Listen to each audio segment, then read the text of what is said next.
Service committee agenda. August 28th. Yeah, they do. They're on the date on it. 2023 is what it said. Yeah, they do that. As amended. And let's see. Oh, sorry, that's my fault. I thought I changed it. Well, that's the agenda. That's the right agenda, just wrong date. But you're live streaming now. You're already ready to go. Yes. So the September 25th Service Committee call to order.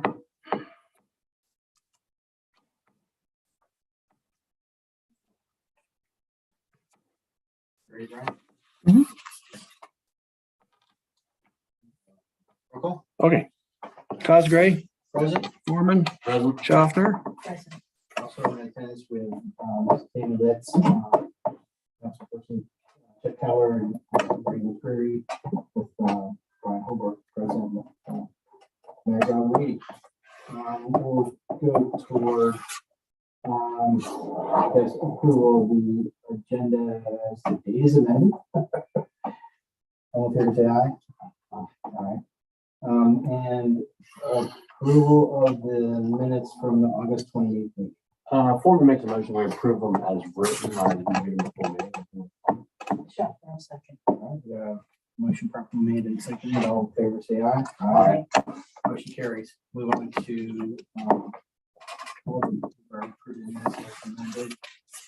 Any visitors? All right, the goals were the same as, 5-year plan for streets, wastewater treatment plant, water plant, and the 5-year plan program that we've recently been given good information on. Anybody got any questions about that stuff? One of the things that's not on the 5-year plan for water treatment is the water line from Pond Barger to the railroad tracks on Market Street had multiple repairs. And I'm wondering if we shouldn't put in our 5-year plan of getting pricing or getting quotes on replacing that water line with those taps and then looping it to the 12-inch on Washington when we get that installed. I think that we really need to start setting aside money or at least knowing what we're going to need to replace that line, because we have been fixing it ever since the state repaved that street. I brought this up before they repaved it, and everybody said it's a great water line, and we've been fixing it ever since. Hansberger to where? On border all the way to the railroad tracks on Market Street.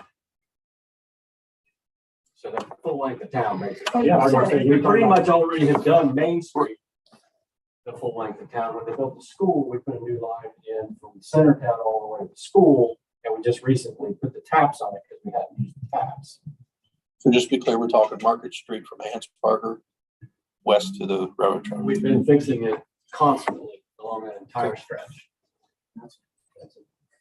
Well, I would say it's part of the problem with the water. Too. I mean, if we're going to fix it, let's see what it's going to take to fix it. I mean, we're going to have to do it. Oh, yes. All right. An additional sort of task for the I would like to pass around what I have as far as this is it's titled the 24 capital improvements plan for streets, and then you'll see also there is for water treatment plant and also for our wastewater treatment plant. I have a whole separate. Is there 2 in there? No. Okay. Whole separate thing for I&I, which has been its own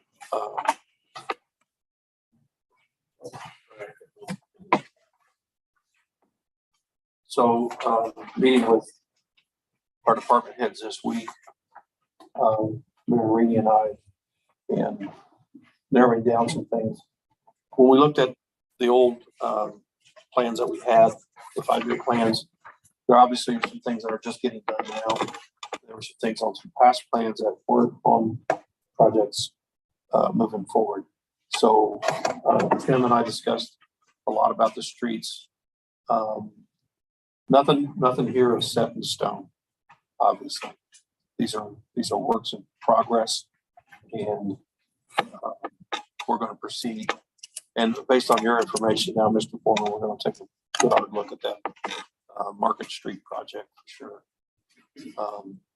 Yeah, I agree. Every time you drive up down Market Street, you see where we had to do some patchwork. It's all over. And I think we're probably like 5 years out to get everything again. So yeah, the sooner we start working on getting it done, get it done before they repair it. Yes. Or it'd be a pretty good project if they're correlated at the same time. Well, or we can start looking for matching funds from OPWC or something like that. Exactly. Like, what's our upfront going to be? And can we find that money? Right. I mean, we had quite a bit of money left in the budget last year, and we're going to have some left this year. Maybe that's where we need to earmark it towards trying to make a project like that happen. Okay. And then the other thing, in the last meeting, we discussed that the lagoon used to be 20 feet deep, now it's 5 or 6 feet deep. Yeah, that's part We're of going to get quotes on getting that dredged out. I mean, that's what kind of caused the problem with Bryce, was they were dredging theirs because they had the same problem. But in the end, we do too. you look at the third page, Okay. and these are additions down at the bottom. If you see the highlighted areas up at top, the dredge EQ Lagoon comes in at I see. 12,000. That's just dredging it, but I want to also consider that it may be necessary to expand that lagoon, particularly based on some of the conversation I heard earlier about expansion of services based on growth, potential growth. So that's something else we have to consider. So yeah, I try to bring a lot of things into this. Now, again, this is a working document. It's nowhere near complete. I know water treatment plant. There's a couple of things, and I need to apologize. I think I may have misled council at one point 4 or 5 months ago. I think the question came up is how many wells were we working off of? And I may have incorrectly said we were working off of 2. We were only working off of 1, and we've only been working off of 1. There are 2 other wells. Yes, sir. There are 2 other wells that will provide the same amount of service as the 1 well that we have now. So, 2 produce the same as the 1. and the one that we have now is the one that produces enough for us. But the other 2 need to get up to speed for us. That said, we also, when I talked to my operators the other day, we mentioned that expansion of possibly locating another property for wells. And we did discuss some surrounding areas to the village that might be available. We have not addressed that with any landowners or anything. But that, again, if we're looking at any kind of future development, that may be something that we may have to do. The other thing to consider too, I've been on a well for a long time, and maybe some of you folks have lived with wells too. They don't last forever. So there is a potential that the wells that we have may cause problems for us in the future, and we may need to find new wells. And that's water people know this much better than I do, and some of you, I'm sure, know it much better than I do too. What's the aquifer? Where's the water at? How do we get to it? I know that this part of Ohio is probably one of the worst parts of Ohio to get water, unfortunately. If you go northwest, it's much better. Southeast, it's not as good. But just keep that in mind too. Now, this figure for the dredge of the EQ lagoon, is that to take it back to its original depth, or is that? Yeah, yes. So it would be 3 times as big as it is now. Have 3 times as fast as it does now. If we just get it back. It's my understanding, yes, because it's about 2/3. Yeah. 2/3 fill. Yeah. Now, that estimate, I'm not sure that includes the disposition of the, yeah. So, It seems like a low number It for does. as much material removal as we're talking about. so anyway, there's some additional information there. Something that's not on here is replacement of the membranes. Well, I take that back. It's up above. If you look at and I'm not sure if they're talking about the skids. I'm not sure what that means. And I will say that some of the things that are up top there have been adjusted. Is that a fair assessment, Mayor? When we look at the sludge press and the sludge building and the sludge electric, if you recall, recently our operators have been talking about using a screw press instead of the Cornair press that we looked at, was a very expensive piece of equipment. Great piece of equipment if you can afford it, but so that's probably a lower figure at this point, potentially, but it's not requiring a building. The press itself may be still in that ballpark, but it doesn't need a building. Okay.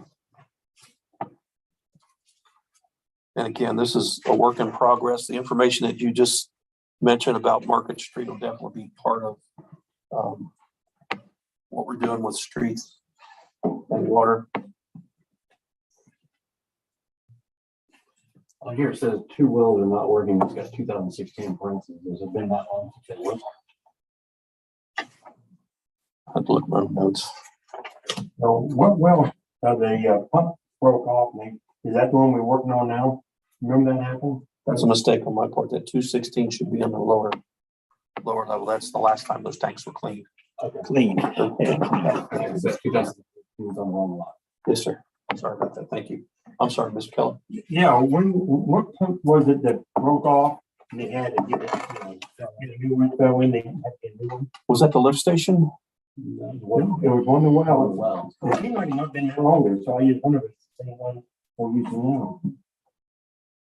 Well, they haven't been using the other two. Yeah. No.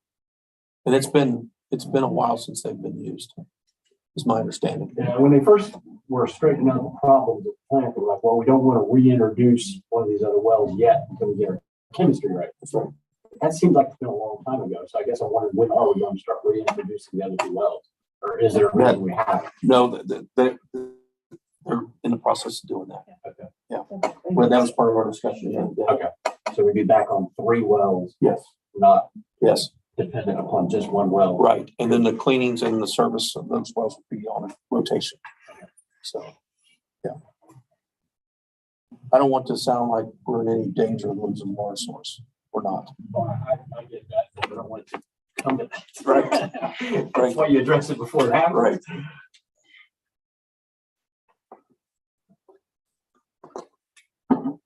All right, so we'll move on to, we'll call that village department, some parking board. Parking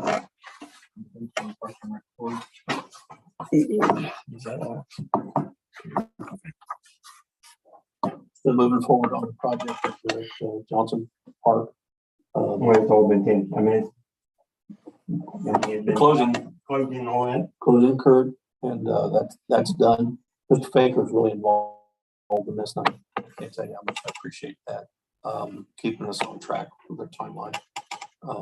Working with Hicks Partnership, and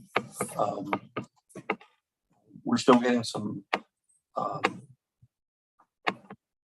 quotes on things that we're looking at doing. Yeah. That 2 good quotes, I think, on the cleanup of the building and some of the underbrush there closest to the pool. Yeah. So we're still working on it. It's moving forward pretty good. Thank you, Mr. Cal. Is there any follow-up on the grant to reimburse for the purchase of that? We're still working with the folks on that.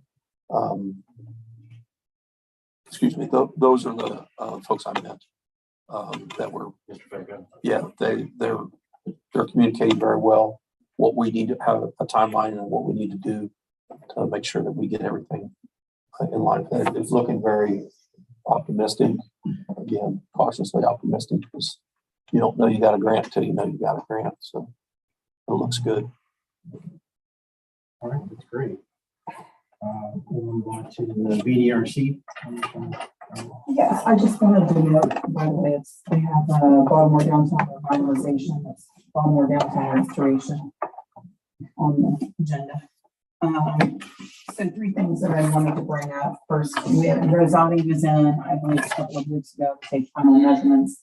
So we are waiting to hear back from them to hear when the installation of the first phase will begin. Did they come out for the remeasure? They did. Second, Mr. Steve Cottrell, and there's also, we have a contractor in there. They have been working on the installation of that second floor restroom. So, final steps of that, and then going to be finishing out that here in the coming weeks. And the third thing, tomorrow night is our final farmers market for the season. So we're out there in front of Ace from 4 to 7. But we also have a holiday market that has been tentatively scheduled, so long as everything goes through with the village, for December 2nd. And that market will be from 1 to 5. And that's Saturday. That's all. Thank you. Engineer. Did you get a report on engineer? Yes, sorry. The report from the engineer, we have a structural engineer. I guess I didn't even think to report about that. There was a structural engineer that came in and did an official inspection of the upper house, the building, and everything looks good in short. So it was a fine report. Specifically the balcony Correct. structures. That was Good. some focus, so. Yeah. And you're going to be having candy later up there Halloween night. Oh, yes, trick or treat that night. I believe trick or treat, we said 5:30 to 7:30. That's 5 to 7. 5 to 7. Okay. Trick or treat 5 to 7. Come over to the outhouse. All right, so next is the old business, which is the East Side Drain Project. I know we were waiting on something coming back from, was that B3? Anything on that? We should have something now, though. Well, I just paid the final bill on that. They just invoiced me 3 weeks ago, so I know that contract. There should be no more payments on that. So hopefully they'll be giving us something. We sent an email on Friday, did we not? We'd have the information. I know. Well, that just tells me they were still working on it, so hopefully we'll have something shortly. Recommendations and we're figuring it out. I hope. Other than, yeah, you got leaks and you should put in a drain pipe. Basically. Did, Final bill before we got the final product.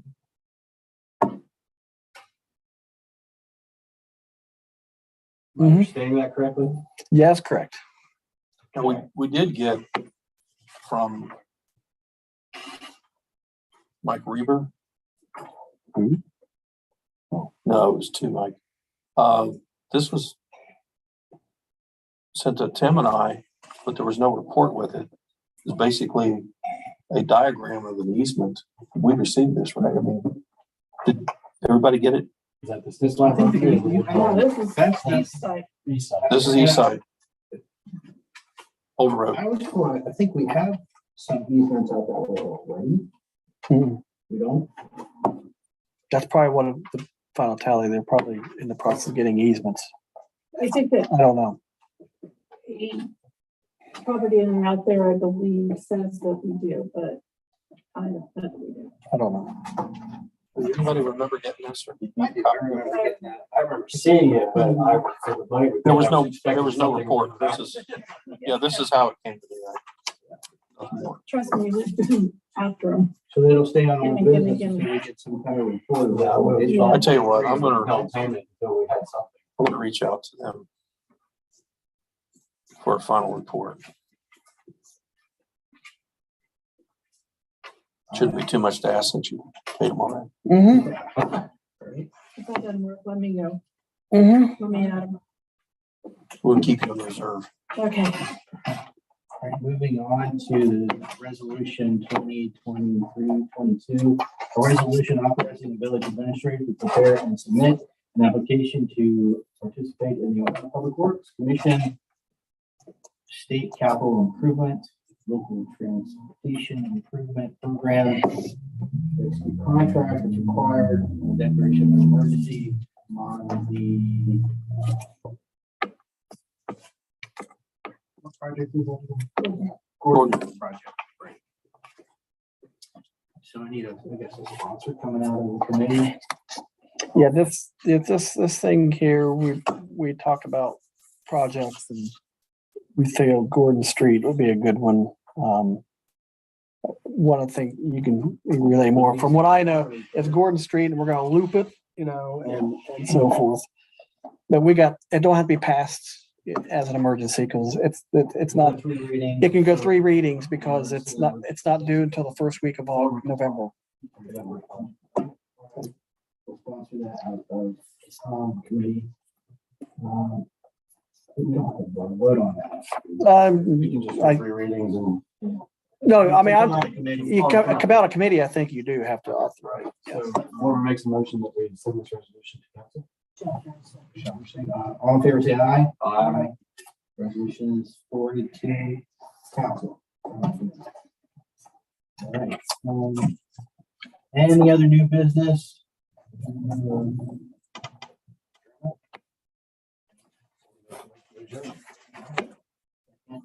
favor, say aye. We are adjourned. 22. Good job.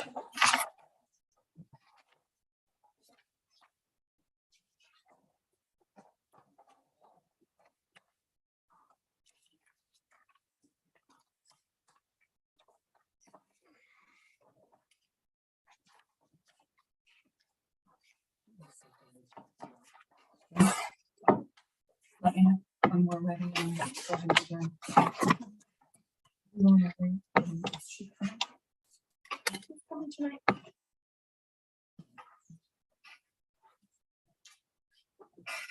Might be on the run. Who knows? Gotcha, okay.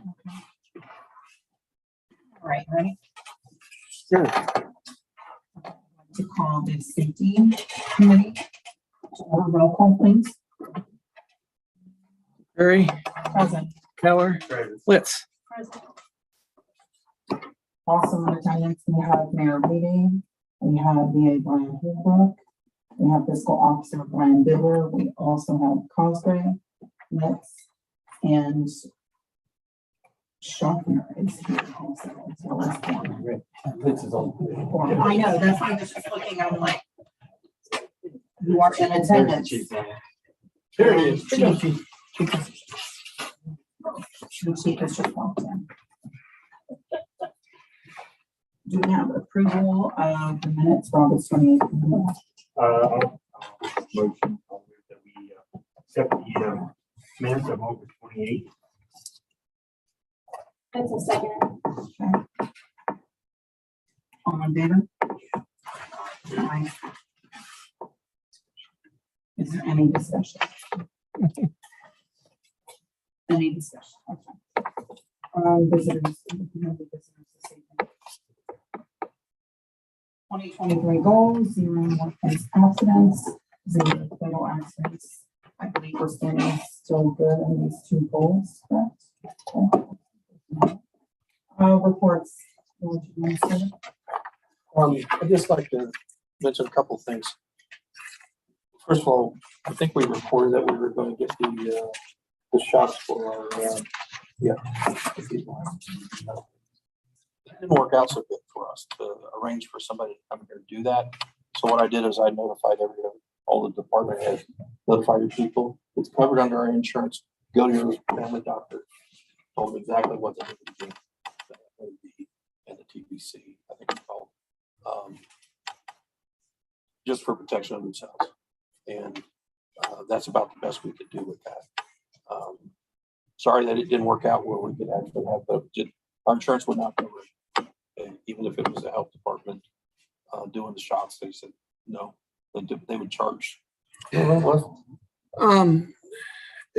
not that I don't think it's not the insurance wouldn't do it. I think it's just, the health department's not, they're considered out of network. Right. The So- insurance company can do it. Oh, okay, so, it was like $21 a shot or something. But you can go to your family doctor and get it for. It's covered under our insurance. You can go to a family doctor. So that's what we did with that. It just would have been a lot easier for everybody. You know, and they recommended some other things like flu shot, COVID. those things. So we just passed that on.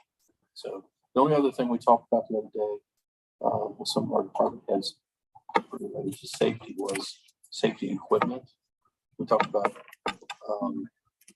uniform wear too, but, safety equipment, we want to make sure that, with winter months coming up and darkness coming in a lot sooner than it has been, that we have reflective gear, we have protective gear, that we have, anything that they might need to protect themselves out there. I've been out there in the field and seen them, and I've wondered myself, they protect their feet really well. I can tell you that. But it seems that I don't see a lot of other safety gear, which we probably should encourage them to do. And I think that encouragement becomes a requirement, because if we're going to decide to put money out for these things, then it's going to be required of them to do. I don't think anybody's going to push back on that. We talked about it. It's something I think that we need to do as far as safety, and we're supportive of that. So. Okay. Very good. All right, thank you.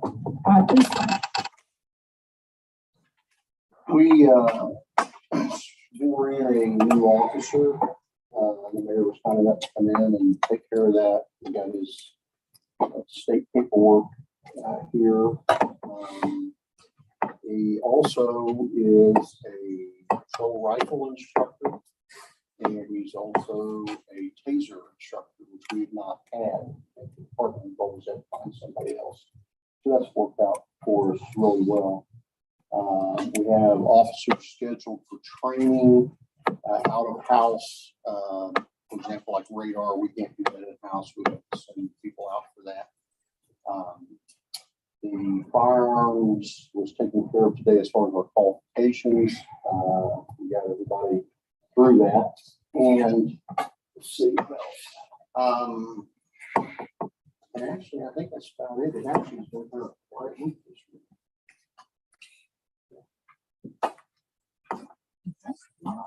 Short and sweet. All right. Thank you, Chief. Old business, parking issues at the corner of Mulberry and Main. So this has been an ongoing conversation. We talked about painting that curb. Talk about a couple of things being painted, some striping, The and center line was. it was, yeah. Difference. I think maybe things might be a little better because of that. But yeah, that curb, if you look at that curb, it starts one way and then it kind of breaks off. And how much of that do you think we should, if we're going to paint it yellow and prohibit parking there? I mean, you start to get into where's it going to offset? Can you get a vehicle in there or not? Do you make the whole thing, which I don't think is a good idea.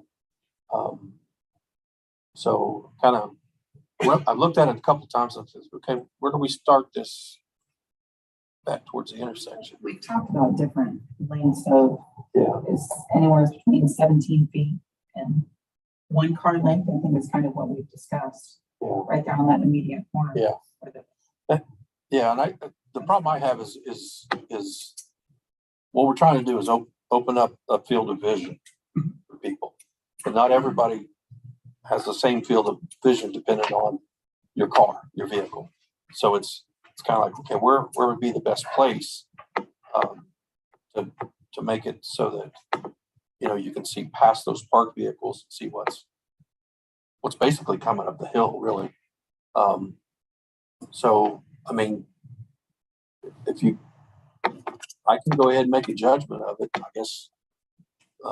When they say run up the flagpole, see who salutes it. If it doesn't work, then definitely don't want to make it any worse. But if it doesn't work with what we do, we can always change it, I guess. Starting someplace is going to be Yeah. better than nothing right now. Okay. So even starting with 15 feet. Okay. I know that parking on there is limited. Yeah. And it's not marked yet because that's the other thing we've been talking about, is trying to get that straight. So One of the problems that that Baltimore has, as does any old village, old city.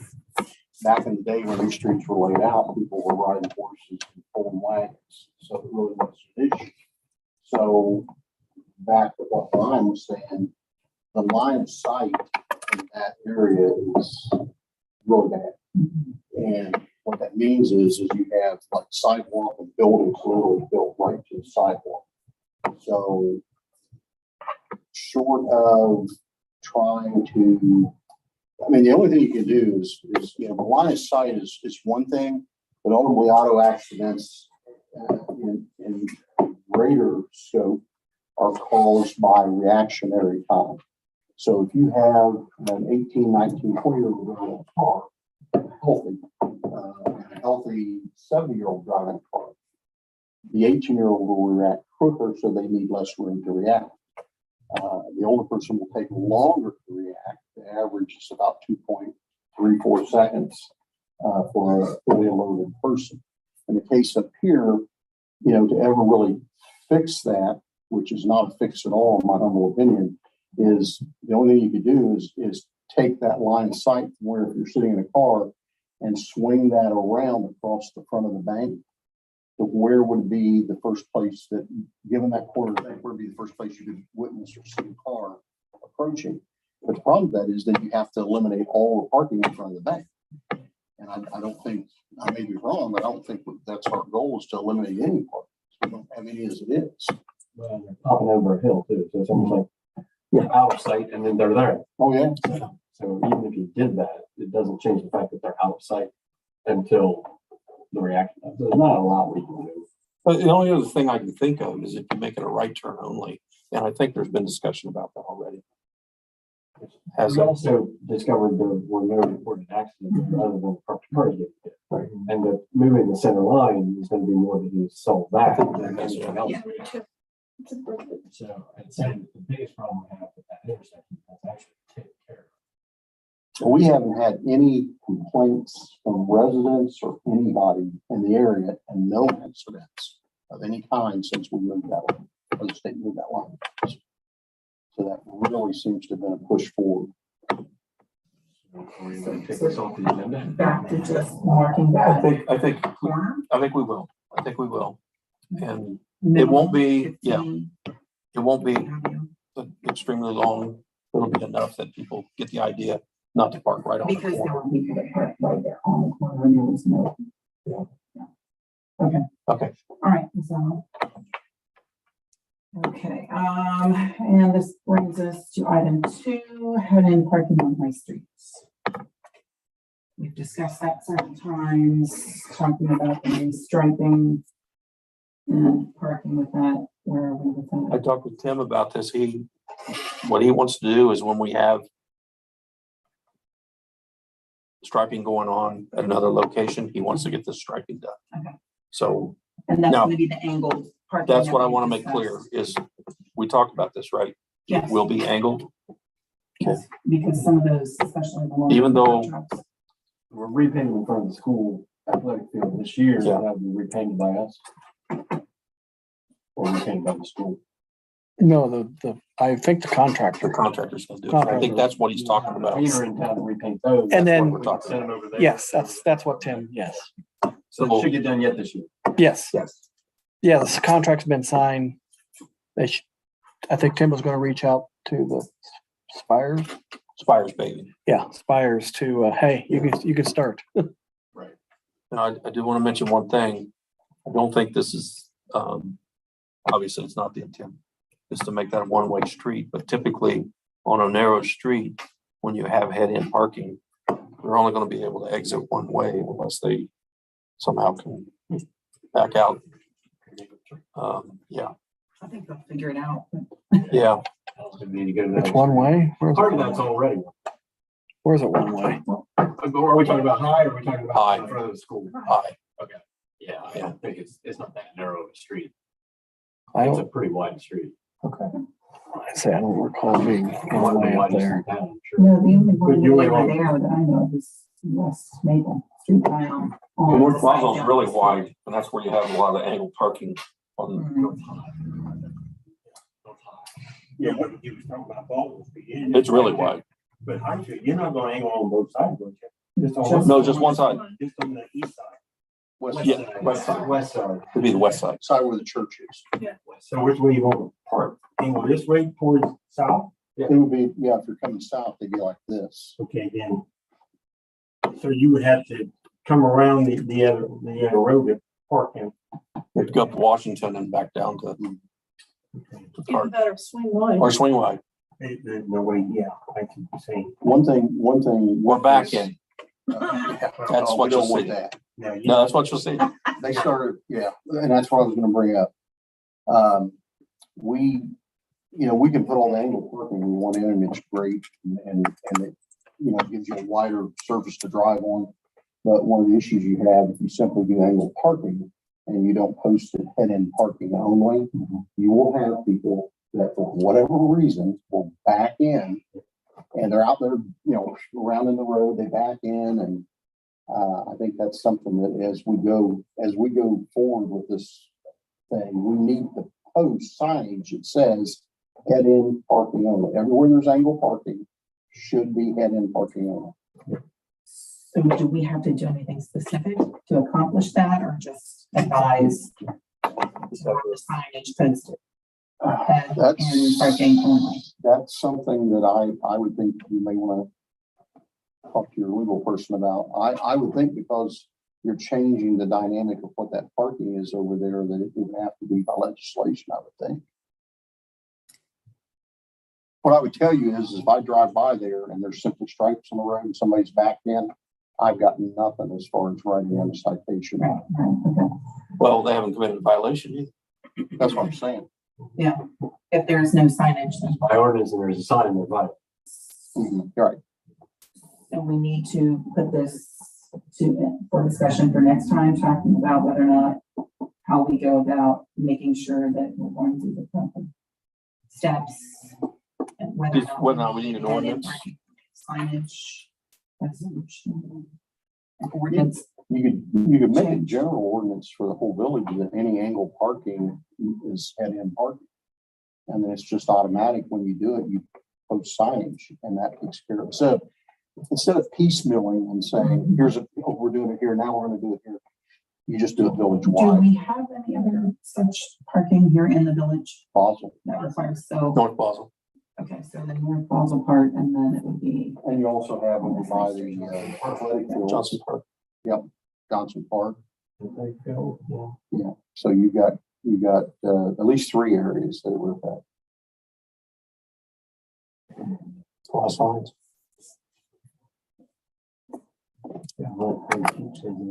Didn't make. okay.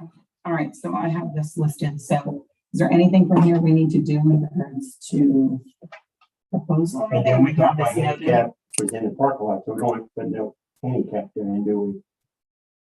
They will only be. There's an entrance on the backside of the church now. That's already mentioned that. Oh, yeah. So we don't have to worry about that. Yeah. So High Street, not living here. We haven't talked to the church yet about removing that though. In the front. Is that what we're talking about? removing Well, that? I'm just wondering if we're gonna keep it, then. Or We not, should, we check with the church and see, how they want it. May is on there. What do you call it, committee or whatever, I can melt it on him and see if they have that. So I can find out. soon enough. Yeah. And then if we do leave it, is it gonna be Thinking why- Parallel head in or a van accessible. Yeah. accessible? I have I suspect that since they put that lift on the backside, they don't really care. Yeah. So I would find out. Well, that makes sense, yeah. Okay, so I just want to make sure I'm understanding, so we just basically need to consult with our solicitor, Mr. Baker, in regards to this, Yeah. to see if we need to. All angle parking. Yeah. In the village. Head in parking only and shall be designated via a sign. And you're talking about, you said North Basel, or are you thinking South Basel? Right? South Basel, well. Okay, that's what I thought, Yeah, I'm North like- Basel is used to I'm like, be- there's no parking. In regards to that on. Right. Right, how are you back? That's what I can see when I come out. I, Yeah. know, Because- right. With that hill, if you back out, you can't see what somebody's coming Right. through. North Basel has. It does, right over there by the pizza place. and- For Citizen Herald, yeah. Assistant Harold. Yes, that's true. Yeah. So then we can talk Yeah, about it. parking. I'm in agreement with you that the parking there at the bank should be backing it, because you can't see squat. So we're basically undoing what. I know, but I'm just like, just that particular, that's the one area that I think it's more dangerous to pull ahead in. I could. Anyways, not to complicate things, but that's. So, well, we can talk with Mr. Baker and go from there. Okay. Anything else? How about new business? Okay. If there is no new business, then our next meeting is set for October 23rd at 6:30 or immediately following the service meeting. All right. Motion to adjourn.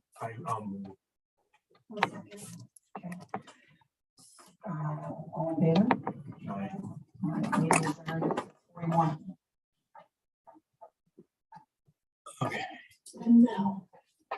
Stop the video. Yeah, but that's a lot better than 7:30. Yeah. 45 minutes, 50 minutes.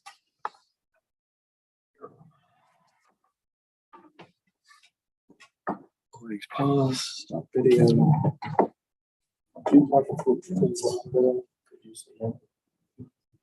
I didn't speak with him. I spoke at that length with the school. I got the entire story.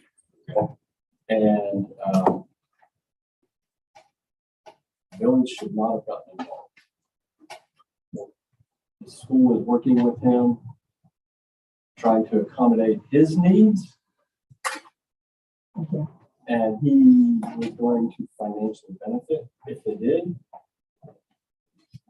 And he had been trying to craft ways to donate money to the school anyway, so they figured they'd help him do that.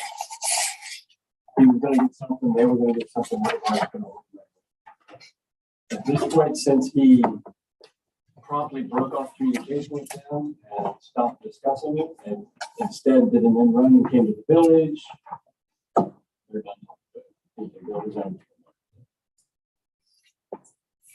Because he has the capacity to do his own. He doesn't need to use them. And the village should be careful because part of the agreement with that basin is that the village will maintain it. And we have not maintained it. And if we start bullying the school into accommodating Mr. Landis, the school is going to bring us a bill for all the work they've done over the years doing our job for us. They have no intentions of doing that as long as we work with them. Yes, as long as Didn't we we work with decide them. we were going to let them work it out anyways? Wasn't that the That plan? was, but I also wanted to know the whole story. Oh, yeah, but I mean, I think ultimately we said what that. I was, yeah, and when I heard the whole story, I was kind of upset that we even bothered getting involved. So also, we should have been made aware before we got involved. Because I hate anything, Ask more questions. I hate anything that creates conflict between the village and the school.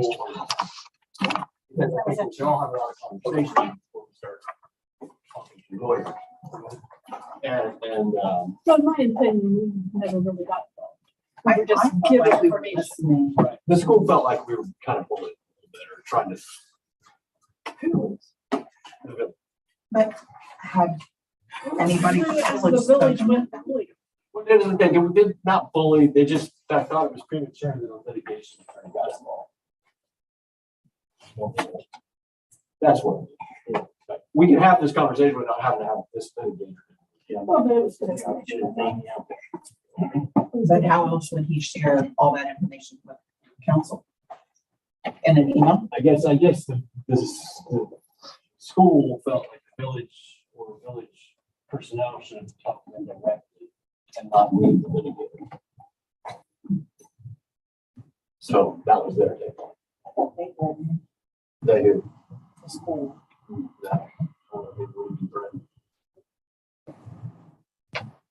Well, they did, when I was there. No, they didn't threaten Robert. They were in negotiation with Robert to accommodate his needs. And he was wanting to work with them financially and use that stormwater retention base. He was going to benefit from he needed to make modifications to it. But like the village is like, well, that's kind of our stormwater detention basin, and the school's like, well, you haven't been taking care of it, so. Yeah.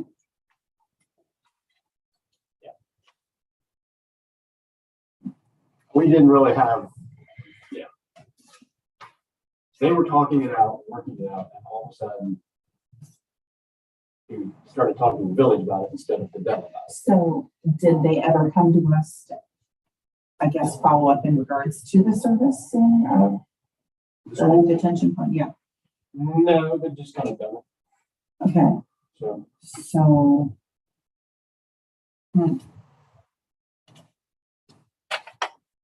And they'll probably keep doing it. And they fully intend to keep doing it. And if he starts using it, then they're also servicing his stormwater detention basin.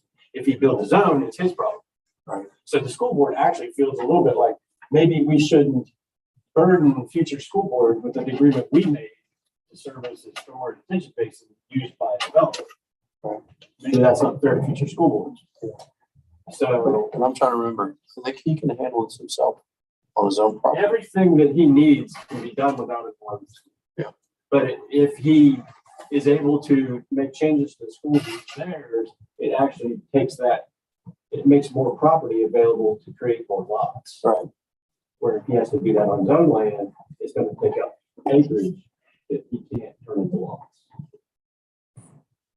So they were trying to create a win-win-win, and all of a sudden he did it in front of the village. They were kind of like, okay, forget it.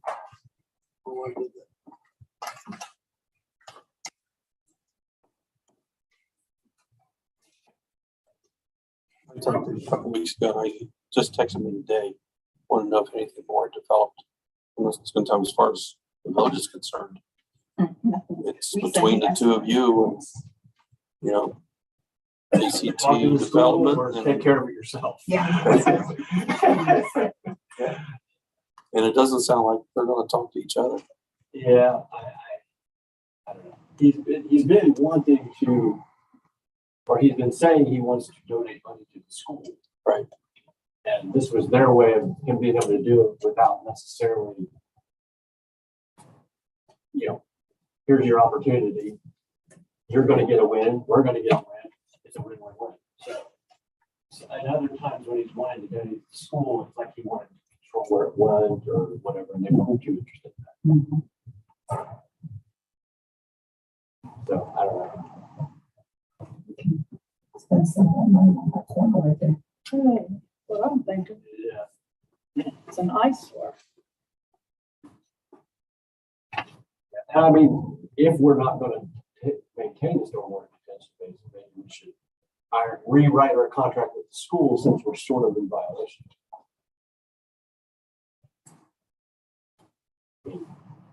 And have been for a long time. Should we re-clarify? How many years has it been? I'm not sure, Jeff, you know, since that stormwater detention basin We're contract. very close to 10 years, right? Yeah, very close. It's 2012, I believe, when the easements were first obtained, so it may even be a little bit longer than that. And they're fine, they're fine with it. They just don't want us to take the position that that they have to accommodate us unless we're gonna live up to our part of the contract. That's fair enough, I would say. But maybe we should rewrite the contract. There's somebody else that needs to probably be involved in all this discussion about development. It's the school district. The impact there's gonna Be be. like the trustees and us. Yeah. I guess the one thing that, like, commissioners don't want is like us and the township and the school to all stay in close communication in public meetings. There's already been some gaps in communication, it sounds like. Is that what kind of brought that letter out from Mr. Fix a few weeks ago? I'm sure which letter you're talking about. The letter trying to backtrack. Oh, yes. Well, that meeting down at the county was Brutal. well attended. Yeah, I heard it was pretty. I was there. I went and I sat with Mr. Alt. I thought the meeting the other night was. Yesterday, the other night, everybody was there for the same reason. It wasn't like there was a there were a couple people who were supposed to be there to represent the other position that didn't show.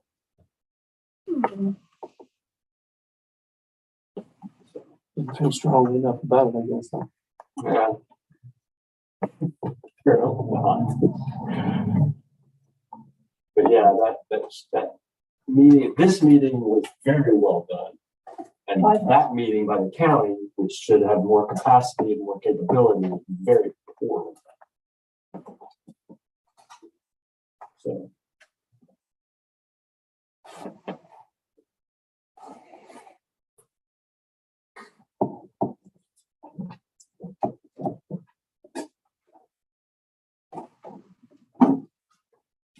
Nine minutes to go.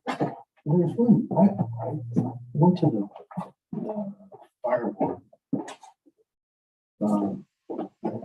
Didn't get those minutes from last month's. Yeah, I haven't got any minutes. I don't get those minutes. You have to send them to me. And once you get them, you have to, I don't care if you bring them in, put them in my mailbox. I'll scan it. The thing is, you don't usually get them for another. Like till the next one. Yeah. So it's like a month behind. They'd have to approve them. Yeah. Because they don't post them until they're approved. One of the interesting discussions I had with Casey was when we annexed in houses down Boulder, the fire protection to Walnut Township, there's like a handful of houses down that end that Walnut Fire takes care of. Positive. So if we Stops a annex, few houses from past us, yeah, if we. where the original annexing was. If we annex out to 37, then that half to Baltimore is going to be east of it's going to be.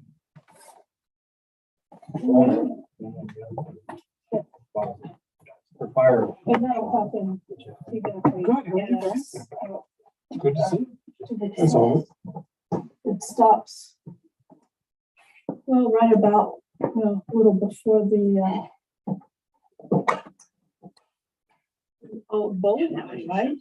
Yeah, but that don't make sense to me. Wouldn't it be, I know, but I get that, but that's a lot closer than. How long have you been working in government? That's really good. Common sense isn't so common. I'm not laughing at you, Brian, I'm laughing at the chief. I know. Yeah, and I know exactly what he said, because I'm a head scratcher since. We do, it's our baby now. Parks back up. Why did they back up? They were under a timeline to make. So the chief, fire chief and I get together, so we just talk about it. And it has something to do with, quite frankly, the way that was you annex. There's apparently two different ways you can annex, maybe multiple. The one way, and whatever is politically defined stays as it is. And I don't think we're doing it. And then there's another way that it can be done, which apparently is quite a bit more complicated, which and so a lot more drug addicts. Apparently, they do that, and then you're contracted supplier of services. In a nice way. For us, it would be called simply. So as we expanded, there's Contract automatically expired if the parks. He seemed very well versed in it. So they put this village on notice. I mean, it would be advantage To no longer have any fire involvement district would be a kind of disadvantage. making any improvements, that sort of. Well, I wondered if maybe the reason that that's written that way is to protect small entities. But at the end of the day. Say, I don't remember seeing a letter. Yeah, if you're a Baltimore or a North Dakota, Harold's one to go there. You would think that, I mean, it almost makes no sense as saying, Well, here's the artificial, so mandated township line. And we annex all the way out to 37. And then there's some caveat that says, oh, by the way, since the sheriff's department already told that, as jurisdiction, you can't have the police department, which is totally contrary to Ohio law, but it makes that much sense. I mean, if Boswell is our service provider, then it seems to me that they would be our service, or should be a service provider for anything that's like building. I would say that the links as the village expands, is there a way to tie redefinition of joint fire district with the expansion? I would urge you to call Chief Court and have him explain it, because again, I know I'm giving you the garnish and not the meat of it. I got a general. How are you, Brian? I'm fine. Some sort of call for them temporarily, that's okay. Like those times, sorry. I just had, Well, everybody has their sheet. It's just the way it is.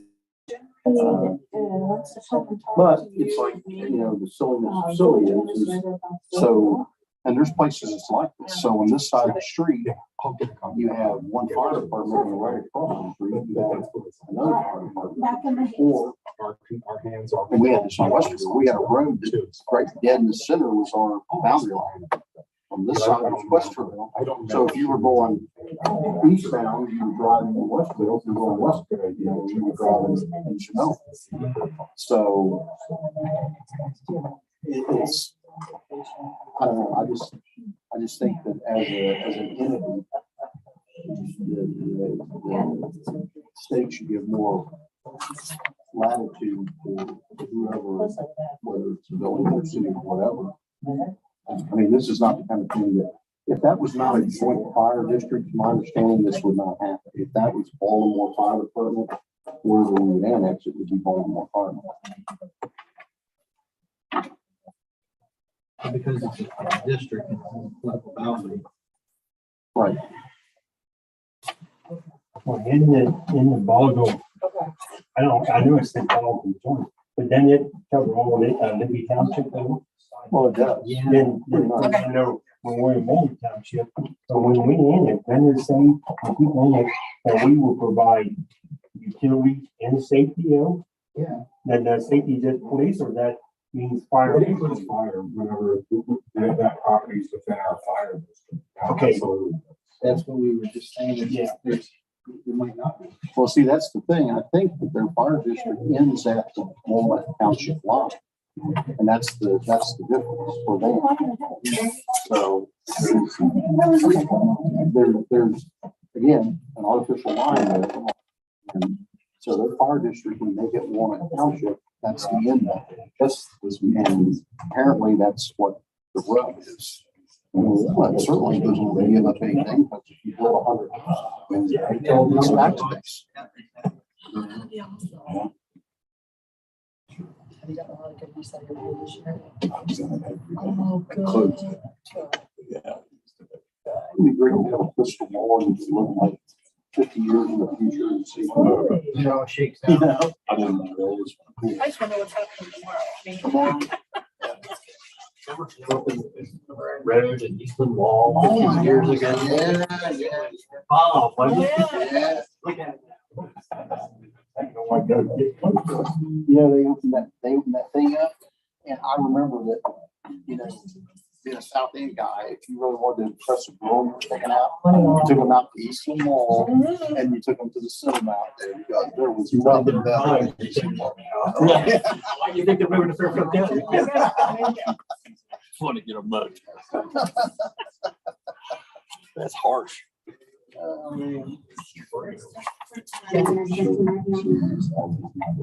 was just definitely. I have not back since I graduated. There's a company that builds drive shafts down in that area. I had a have a question. Drive down the- I thought it was drive by the school. We'll be at the Lord's Prayer. Our Father, who art in heaven, hallowed be thy name. Thy kingdom come, thy will be done, on earth as it is in heaven. Give us this day our daily bread, and forgive us our trespasses, as we forgive those who trespass against us. And lead us not into temptation, but deliver us from evil. Thine is the kingdom, and the power, and the glory forever. Amen. pledge allegiance. I pledge allegiance to the flag of the United States of America, and to the republic for which it stands, one nation, indivisible, with liberty and justice for all.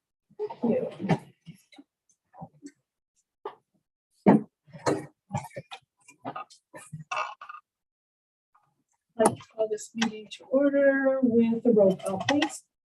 Okay, Cosgray, Present. Foreman, Present. Keller, Present. Litz, Present. McCreary, Present. Schaffner. Present.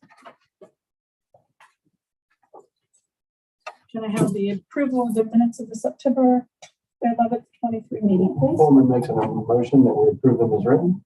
McCreary seconds. Roll call? Foreman, Yes. McCreary, Yes. Keller, Yes. Cosgray, Yes. Litz, Schaffner. Yes. Can I have the approval of the agenda tonight's meeting? I move that we accept the amendment or the agenda printed and 1 second. And roll call? Foreman seconded. Yeah. That's it. Keller, yes. Foreman, Yes. Litz, Yes. Schaffner, Cosgray, Yes. McCreary. Yes. Yeah, we have two. Here, if you'd like to speak. I would like for, I don't want to keep her here forever, but Kelly's here at my request. Okay. Okay. I just thought it would be good. Come on here. See your lovely face. Yeah. This won't take forever. Okay. No, only a moment. You all know that Kelly's been doing some great work for us by getting information out on Facebook, Instagram, and our website. Email and text messaging for those who are- Right. Yeah, I wanted to ask you about that. Is that QR code, is that up and running on the website now? The link to sign up is on there, and then Misty's put the QR code on the water bill Okay, as often as she can. She said, I told her like to try to do it for a year. Right. So if they can scan that, then it takes them to the Okay. link on the website. did we put anything on the website that said, hey, check your water bill for this? Those are the kinds of things that No. Yep. we're gonna keep doing this. I didn't even know that. Okay. Okay. Yeah. So, yeah, I mean, and we're talking like, literally, I send her a message and I get a message back, I'm on it. And then I'll check the website, 10 minutes later, it's there. So she's doing a great job for us. You want to tell us anything about yourself? Full-time job? Where you're at? I live in Baltimore, obviously, and then I am a third grade teacher over at the elementary school. I just returned to the classroom this year. And then I have 3 kids, and a husband, and we just kind of live life. Yeah. And she is doing a great job. We really appreciate it. So just wanted you folks to be there. Because, a lot of times we don't always get to see the people that are out there on the front line doing things. So Kelly, what are you doing then for the village? I just handle like the communication through the website, and I started the Facebook and Instagram pages for the village, so that we can start sharing information with the public. What's the Facebook page? What's the, so we can, you know. So it's not, we love our town, it's our own. Oh, yeah, it's Or the we can village go of there. Baltimore, Ohio. Okay, go Yeah. follow that. Yes, yeah. So it's mimics kind of like our domain name, because obviously there's Baltimore, Maryland, so we have that Baltimore, Ohio in, because make it a little bit more unique to us. But yeah, so we have those 2 accounts. They're named the same, Village of Baltimore, Ohio. And then we were looking for a way like the school system has with their one call system where we can send alerts like when there's a boil advisory directly to people instead of having them check social media. And when I went through a little bit of training with Dan Pappy from our website, I found that there is a place already in our website that we can send emails and text messages directly to people. And those are the updates that we're talking about. So people have to self-update for those. And then once they do that, then we can send, urgent things like a FOIL advisory, like as a text message. And then not so urgent things like I think the BDRC newsletter, I sent that as an email because that wasn't something like urgent, but it was something that I wanted in people's inboxes. So we're kind of just like playing around with how we can kind of communicate and get some of those more important things out quickly. Could we get that QR code posted at like businesses or shelters or like maybe some places where people could Oh, yeah. download that QR code so they're more likely to That's a see good it idea. Yeah. on like the front door? And we can Sure. even say, hey, you should do that because they're gonna keep you up to date on what's going on. Yeah. I mean, Because people complain about not being made aware. Well, when they're complaining, I can say, hey, go scan one. Right, And you'll be made absolutely. aware. Well, and then it's nice for the businesses to even sign up because like what if the Right. water was affecting Shuffners or A's, like, we need to know that kind of stuff. So no, I can absolutely get that. Yeah, like a stay in touch poster that we can put in all the businesses. They don't, the coffee shops especially, just walk up and they'll hit it and they're in. I can work on that tonight. That won't take me very long now. When I was telling Missy all this, when I first pitched this idea, her eyes were like this, and I was like, "Oh, this is nothing."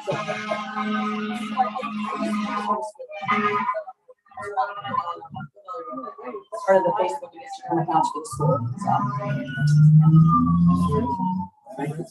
Doing great, doing great. Thank you. You gotta stay till the end of the meeting though.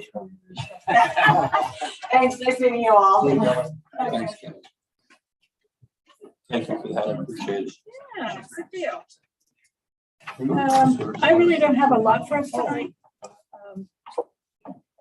I'm starting the nuisance abatement meetings, and the first one's going to be October 2nd at 6 o'clock here in this office.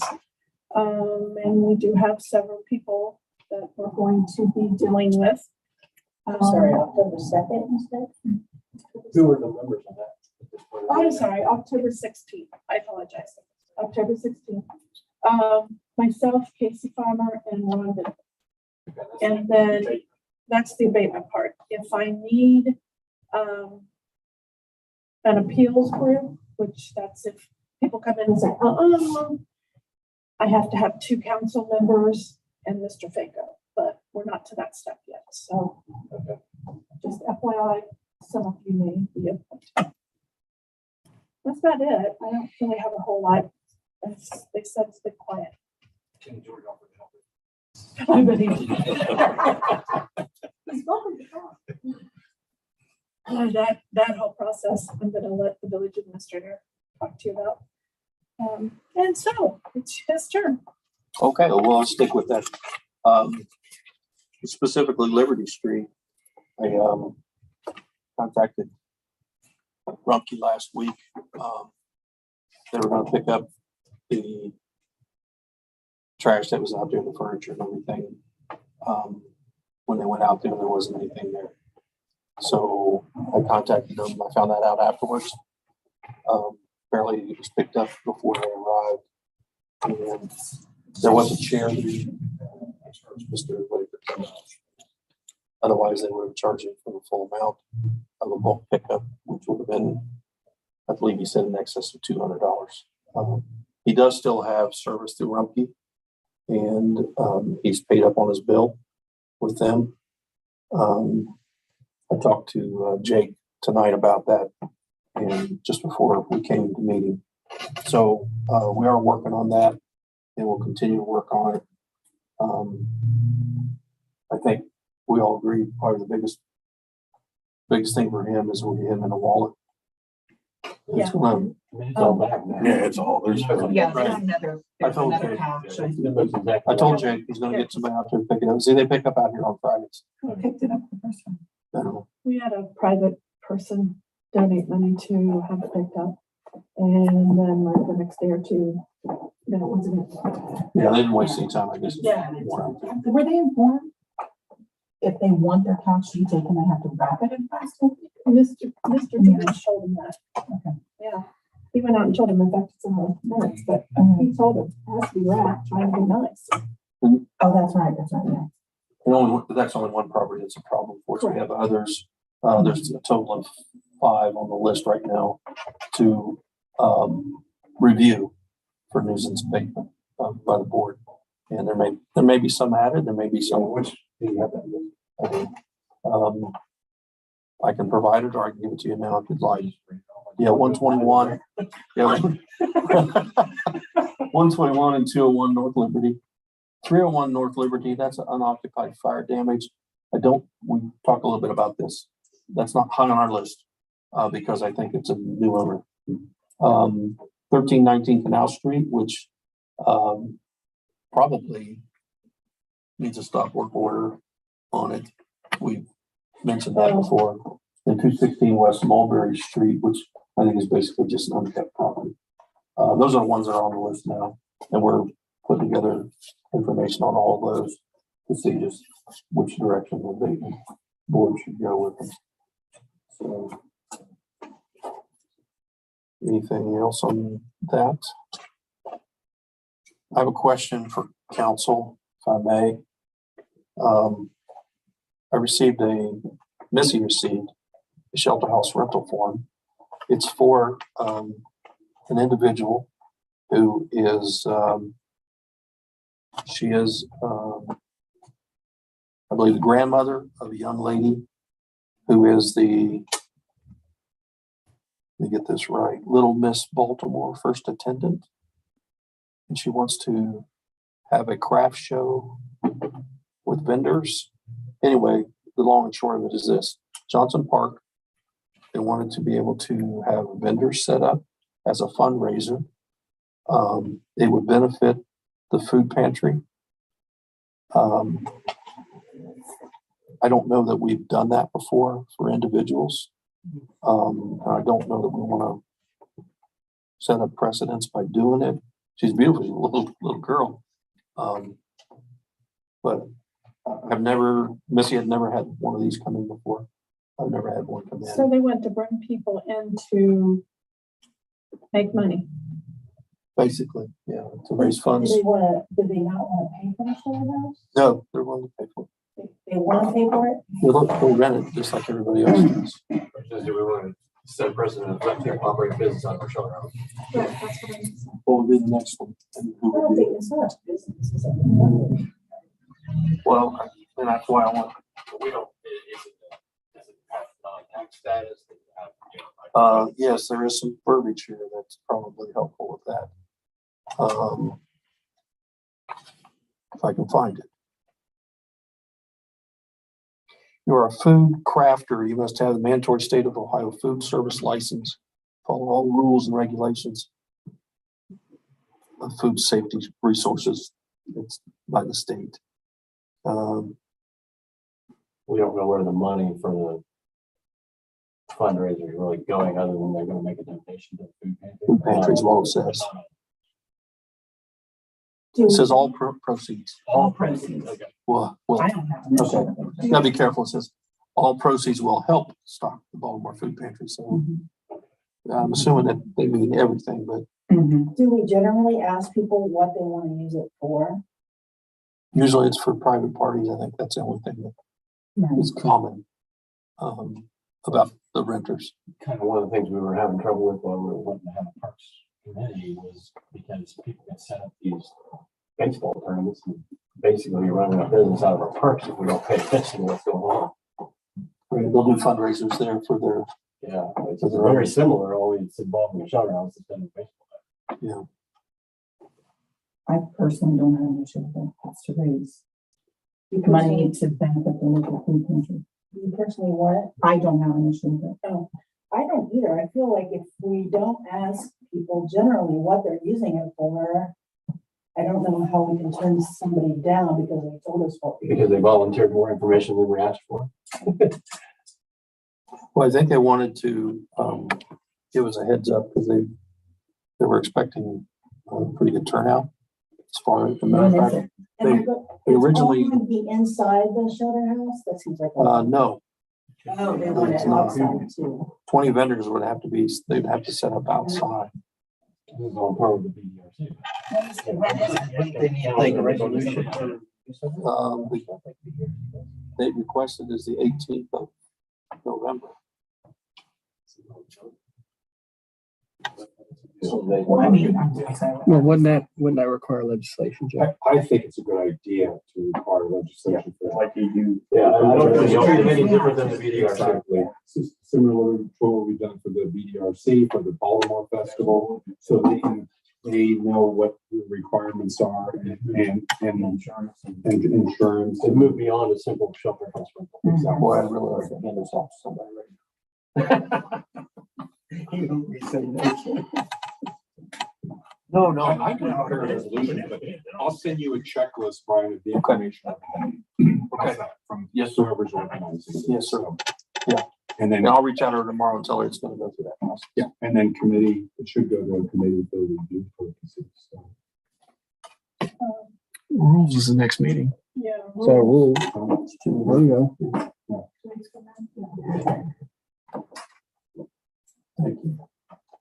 Looking for a place to make a note. There's one. Anything else, Mr.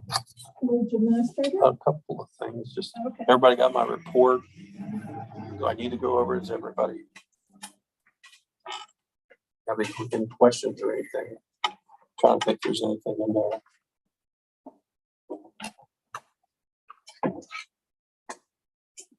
Monroe Street's being, we talked about this afternoon, that's kind of bogged down at the county level, but it is progressing.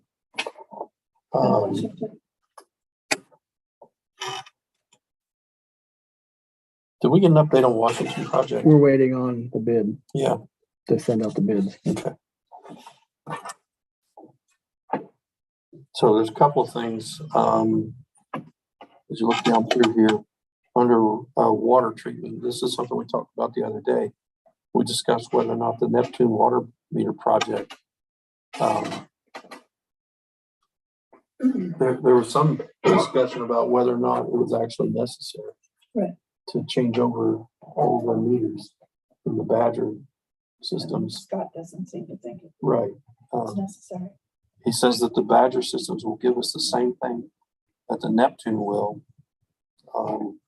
Fortunately, we've already installed some of these Neptune A few. systems. Yeah. But it's, the way I understand it is we can continue to do that at a significant cost of purchasing new Neptune meters. Or we can outfit our village, if you will, with a system of communication that we can actually read Badger meters. I think he said 3 antennas, Yeah. 3 antennas. So we're not doing radio reading currently. We really don't have the capabilities except for a few. They still do a lot of, maybe I'm confusing myself here a little bit. The reading that they're talking about, that Scott and Eli are talking about, has to do with being able to get the information by computer, not actually having to. It's immediate. Like the way it was described to me was, if you've got a water leak in your home, like your toilet's running and it won't stop, we'll get notified in here that it's happening. Yeah. Cause I know I have a meter that has a radio, I mean, they don't have to read mine, but. Yeah. They would set up, so, I think they have to, do they have to drive by yours to read it? you know, be in the vicinity. Yeah. They don't have- yeah, so I thought all of the village were radio read, now they don't have to come in your house to see it. We tried to change I all think the you're routing. trying to set up a system where it's like real time, where you don't have to drive by. And that's the Neptune or the Badger? That's the Badger system. So it's the meter's transmitting, we're receiving using that antenna, and somebody in the plant is able to monitor that using the software. Right. Hardware. How about this? I planted the seed. I'll have the operators come and explain it. And that way we can all know whether or Read not what it's the path forward is. Yeah. So it becomes a cost benefit analysis. basically. Are there some meters that already working properly that need changed out? Occasionally we do find some that have been, yeah, Missy had quite a list of meters that should have been changed. could be. Now we'll have people with these. Oh, let's get them busy. Right. Yeah. So Is that okay? We'll Yeah. bring Yes. operators in. Yeah, so we better understand it. It's hard to make a decision when we don't know what they're trying to tell you.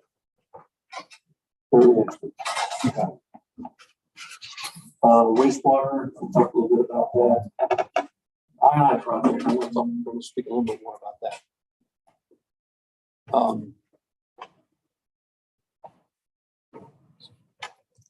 Kind of an albatross around my neck, I feel like sometimes. I've got a lot of information. So there's been some work on it. There's been legislation on it.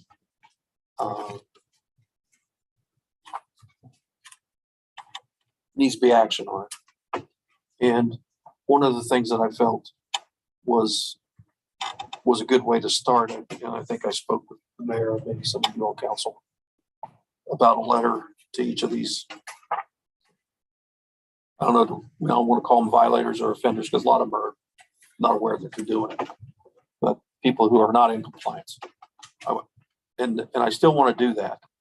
One of the things that is necessary is to take this information in this format and make a list of residences, if you will, and what the description of the smoke detectors were. So that's what I want to accomplish, and it's not been an easy task. So I still want to do that. I'm not going to make any more promises because it seems like every time I do, we don't hit that timeline. So, but we are going to get something done with it. One of the things that our wastewater operator 2 mentioned was whether or not we had any funding from EPA in regards to the I&I project, and he was going to look into that. So we may move forward with that. Didn't RCAP help with secure funds like that or help us find? RCAP, let's see if I gotta remember this. RCAP doesn't actually give us funds. No, but they help us Yes. find. Yes. That little point for you. Do I want to say OWDA? Is that who it is? Mhm. Yeah. And there are others available too. So yeah. Finally, I'm going to send this around. This is our wastewater treatment plant monthly metrics. And the only 2 months I have on here are January and August of this year. Now, what it depicts here is paper mill flow on the top, and then our fluid flow and rain on the bottom. So that's all part of what we were just talking about with the I&I situation. One of the things I hear from our operators is that, we're never going to see that what comes out of the water treatment plant, which I don't have a report for you on that, not in this form, is going to match. They're just not going to match up. They probably won't even be close in many cases because there's too many variables. But as you can see, there are certain things that you can pick out of here, especially in August, when you see there's spikes in the rainfall. There's also relatively similar spikes in the fluid flow or flow into them. Is that because of the storm sewer or storm thing that's coming? Yeah, it's I know, right? Right. Yeah, and the meters that we have in place are going to better identify in real time.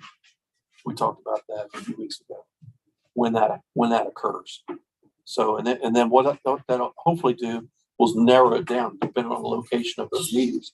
It'll narrow it down to where that's occurring. Okay. Still a lot of work to do on this, but we're doing it. And I'm going to send this around, Mr. Keller. You asked for this, and this is not the best I wanted to give you. This is a utility report from 2021. And I'm looking for information here. This apparently shows the number of accounts that were delinquent and the amounts that they were delinquent by. Is that the delinquent report that you were inquiring about? Now remember, this is an old one, but I'm gonna work on. We probably have this. Yeah, I'm sure you do. I just want to make sure that this is what we're looking for in the future. Yep. Okay. This is what we had before. Okay. And it would show, how many houses, you would show how many. Okay. And I understand it's probably put together by month because I could do one report for you in a month and it would be just two numbers. And that was kind of add on to this report here. Yeah. It's kind of like Yes. four little, Yes. one page. Yeah, what I've showed you here, and Missy just put this in a format together for me today, with more recent numbers, is the amount and the number of accounts per month. Yeah. Okay, so she's totaled those for me. Now that I have those, I can plug them into the spreadsheet that'll give me. These are delinquent accounts? Yes, these are, This is really old. We used Yeah, to get but this. still. So I'm assuming that like 20 after January is the year 20, not January 20. yes, sir. Same for all of those. Yes, sir. So there's the dollar figure and the number of accounts that make up that dollar. Right. The amounts is the dollar figure. That's correct. This is 2020. That's from 2020, 21, 22. But ever since we've been doing door tags, that number is Reduced. It might be a good thing to look at. Yeah. Okay.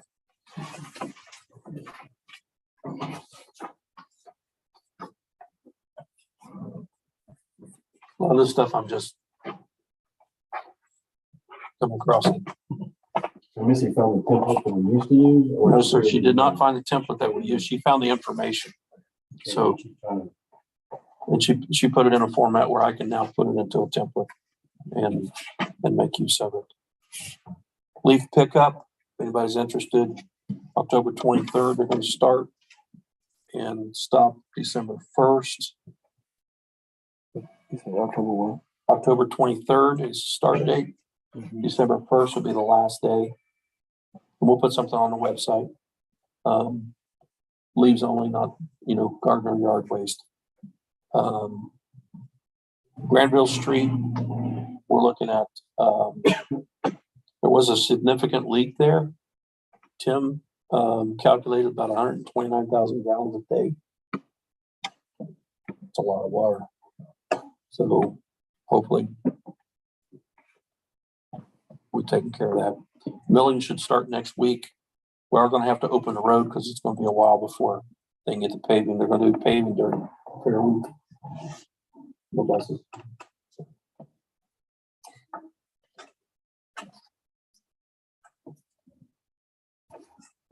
All the paving is getting done that way. I think they're taking it up now. I think. No, they're not. When I say all the paving, I mean like everybody's all of this year's. Oh, no, I'm just talking about Granville Street. Yeah. Okay, finally, there are a couple things coming up on BZA meeting October 12th. Conditional use request for 108 East Market Street. That's something that's going to have to go through county for inspections and things. There's the owner there wants to put a leaser in there. It's a tire shop. So 108 East Market Street. it's the old body shop. Mr. Moss. So there will be a meeting on that The because, renovations just ran to a tire shop. well, you don't have to get it approved by the county, so. So it's not exactly. Yeah. Huh. And then, obviously, I will mention this, obvious concerns for that are that, if there's traffic there, where's it gonna come from? Where's it gonna go? There's only one way in and out there. There's one garage door in the back, I believe. So those are all big things that will be considered. That's all I have. Questions? Yeah, I got it. And everyone for information. When you get ready to put up Christmas lights in the street department, get a hold of Kenny Morgan maybe a week before, so he had time to get the flag down.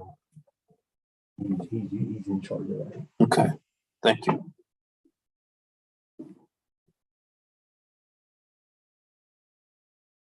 Those flags are only on Market Street, No, they're more than Maine. Main.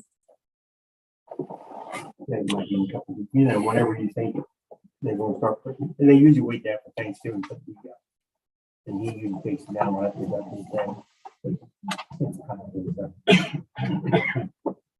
Thank you, Mr. Keller. Any other questions for the village administrator? Fiscal officer, please. Okay, earlier this evening or after, I sent out an email and it was about the Greif water bill. If you want to pull that up, this is to start things off. Missy sends them a bill and Greif pays her bill. I get an email and this is what they send me. This copy here. This is what they pay. I give that to Missy. She posts it in our water and sewer system, and this is what spits out to me, okay? As you can see on the second page on the highlighted part, ever since we signed the agreement with Greif, they pay for sewer charges in excess of, well, anywhere from $12,000 to $13,000 a month. That goes into the sewer operating fund. Last month at service, when our wastewater operator of record came in and said that membranes are going to have to be replaced in 3 to 4, maybe 5 years. That startled me because we don't have nothing set aside for that. The reason why I provided you this is my proposal. That sewer charge, that Greif that I've highlighted, I'd like to take a portion of that and allocate that into the sewer debt service fund. Not debt service fund, sewer improvement fund, sorry. That is our savings account to fix things at the sewer plant. I don't know how much I'll leave that up to council, but that I would suggest taking a portion of that and allocating it into the sewer improvement fund. I don't, 5,000, 5,000 a month, 60, whatever you decide, 50%, I don't care. You gotta start putting money aside for those membranes. I talked to Jeff on Friday. This is gonna take legislation. I would like to start this as soon as possible. Because that generates an extra $108,000 a year for the sewer part, okay? That's an influx of money that we've been able to get for the past 3 or 4 years since we've signed that memorandum, that MOU agreement. Council, I've talked to Jeff about this. It has to be done by legislation because right now I'm dictated on where to post this money. It says water, sewer. But if we do legislation to allocate a portion of this to the sewer improvement fund, fine.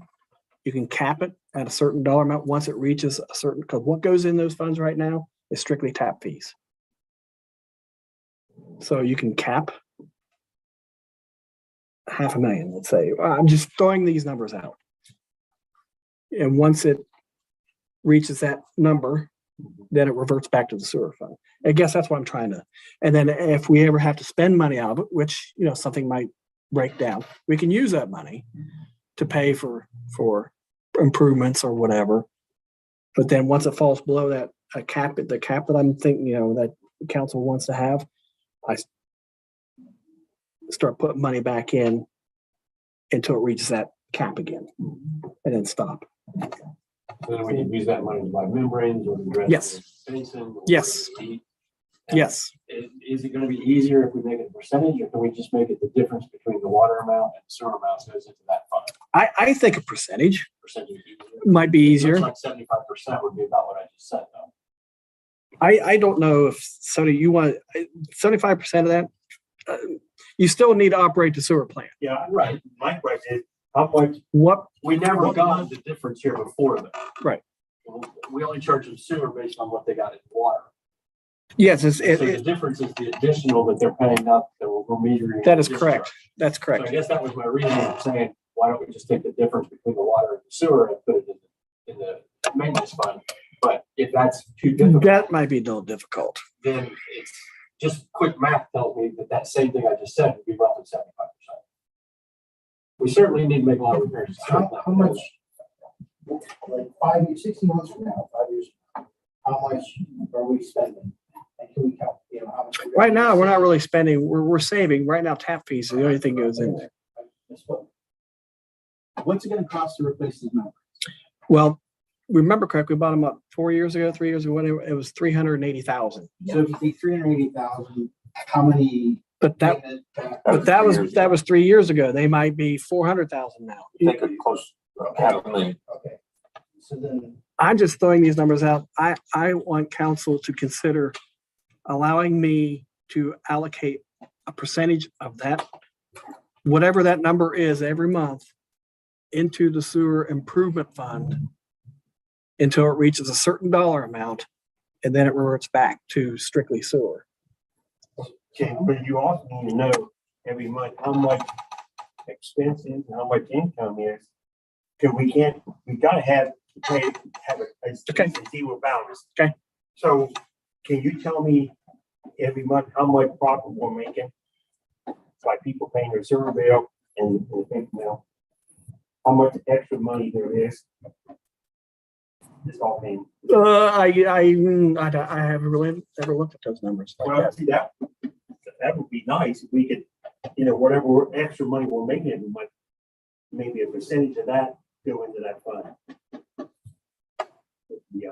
Prior to the agreement with Brian for this bill, it's $6,000. I don't think they didn't pay. And they had their own little system. Remember, I think EPA, they had their own. So they didn't get it. I mean, they were using village water, so they were getting a village water bill and a village sewer bill. I understand the production was kind of. I see. Okay. What was their bill before we signed that? I'll have to do, I guess, this is kind of like the extra money we're getting for servicing them. I think if I remember correct from the meetings when we were doing this with V3, I think it was going to generate an extra 9,000 a month. That's where I get the 108,000 a year. Yeah. Um, And that's where I'm coming up with. Yeah. 75% of Yeah. the sewer bill. yeah. So I think that was an influx of about $9,000 a month. and we want to divert, say, 5,000 a month to this fund. Maybe more. I'd say more. I think more. 60%. Yeah, I agree. I'm good with that. Yeah, we're all, What are you asking for in motion? Yes, because Jeff's going to have to prepare legislation. I'm bringing this to your attention. About Does saving- Sound like the number you guys are comfortable with? I was leaning more towards 75, but if 60 you feel is more. Well, we can adjust it if we're finding. I mean, I don't want to. Numbers. I don't want to hurt the sewer operating fund.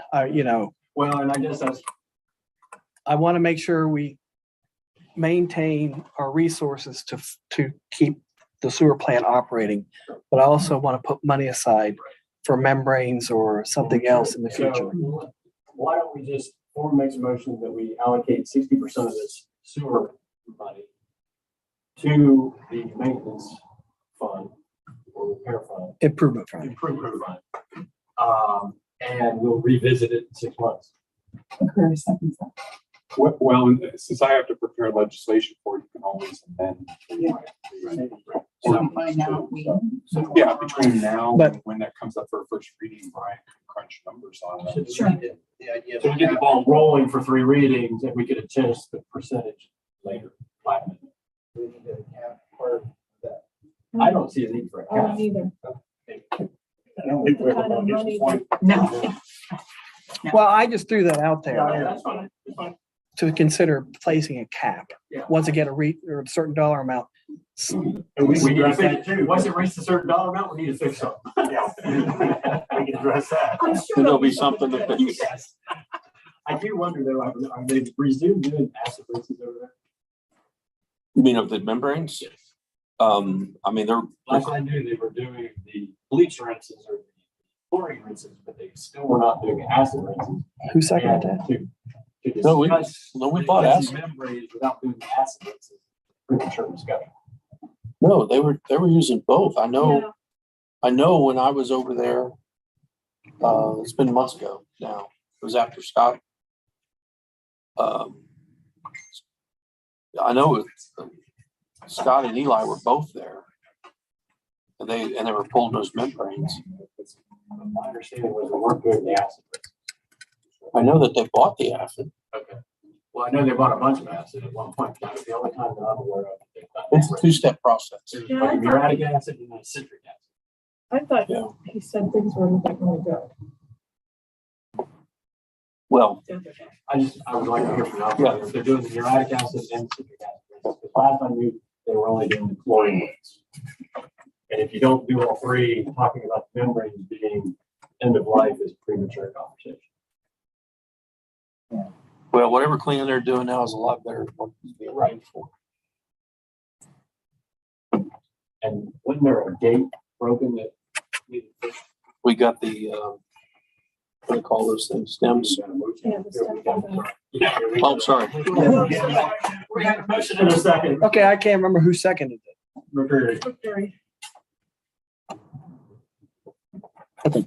Yeah, and do we have discussion on that motion? Right, we have a roll call? Okay, Foreman, Yes. McCreary, Yes.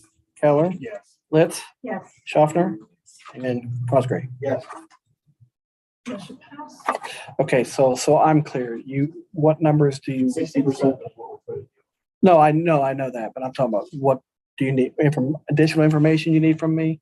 What a growth bill would have been before we started taking this charge and measuring their output. Okay. And whether our costs at the plant have changed since then. Because if council wants to sit in the 60%, they're gonna need to know what amount extra is gonna be needed for regular expenses and maintenance and that sort of thing. So like an annual cost before and an annual cost after. And is this, how many times have we, this number then been presented? Is this first time? So after we see, since this is a newer number, it's showing that they're now paying for that processing. How many months have we collected that? Well, I probably, whenever they went on board, we're talking 2 or 3 years. Okay, so this is always, It's just Kind of taking part of that and setting it aside for. I just been one, but to do this since we bought the membranes the last time, but I wasn't sure what was gonna happen when they came on board and how much money we were collecting in excess because of that. I do recall this And- conversation. And when he came and said, we're gonna need membranes in about 4 years, I just give the look like, I think we all did, we were like, really? Because I was thinking- I was thinking, no, uh-huh. Yeah. And that's one of the problems that our operators have told us that they're getting from the manufacturer is you can't just replace 2 of them. It's gonna be, That was something we talked about too. And thank God when we signed that agreement, that they had a sizable tap fee. That's what paid for those membranes. Mm-mm. Okay, so we're gonna send this to Mr. Becker Mhm. to get the resolution ordinance. An ordinance going. to answer that question, they bought the stems. Those have been replaced on those gates. Those gates are functioning properly. Okay, anything else from Mr. Fiscal Officer?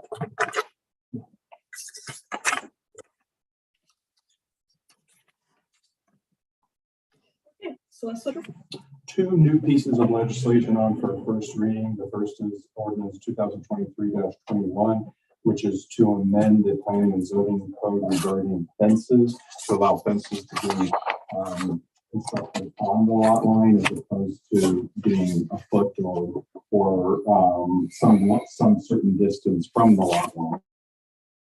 2023-22, which allows the village administrator to prepare and submit an application to OPWC for state capital improvement program and to execute contracts, and specifically that references the 2024 Gordon Street water line project.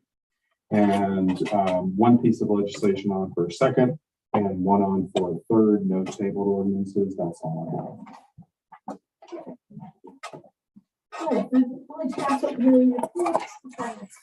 Okay, Mayor, our next meeting will be October the 9th at 6 o'clock.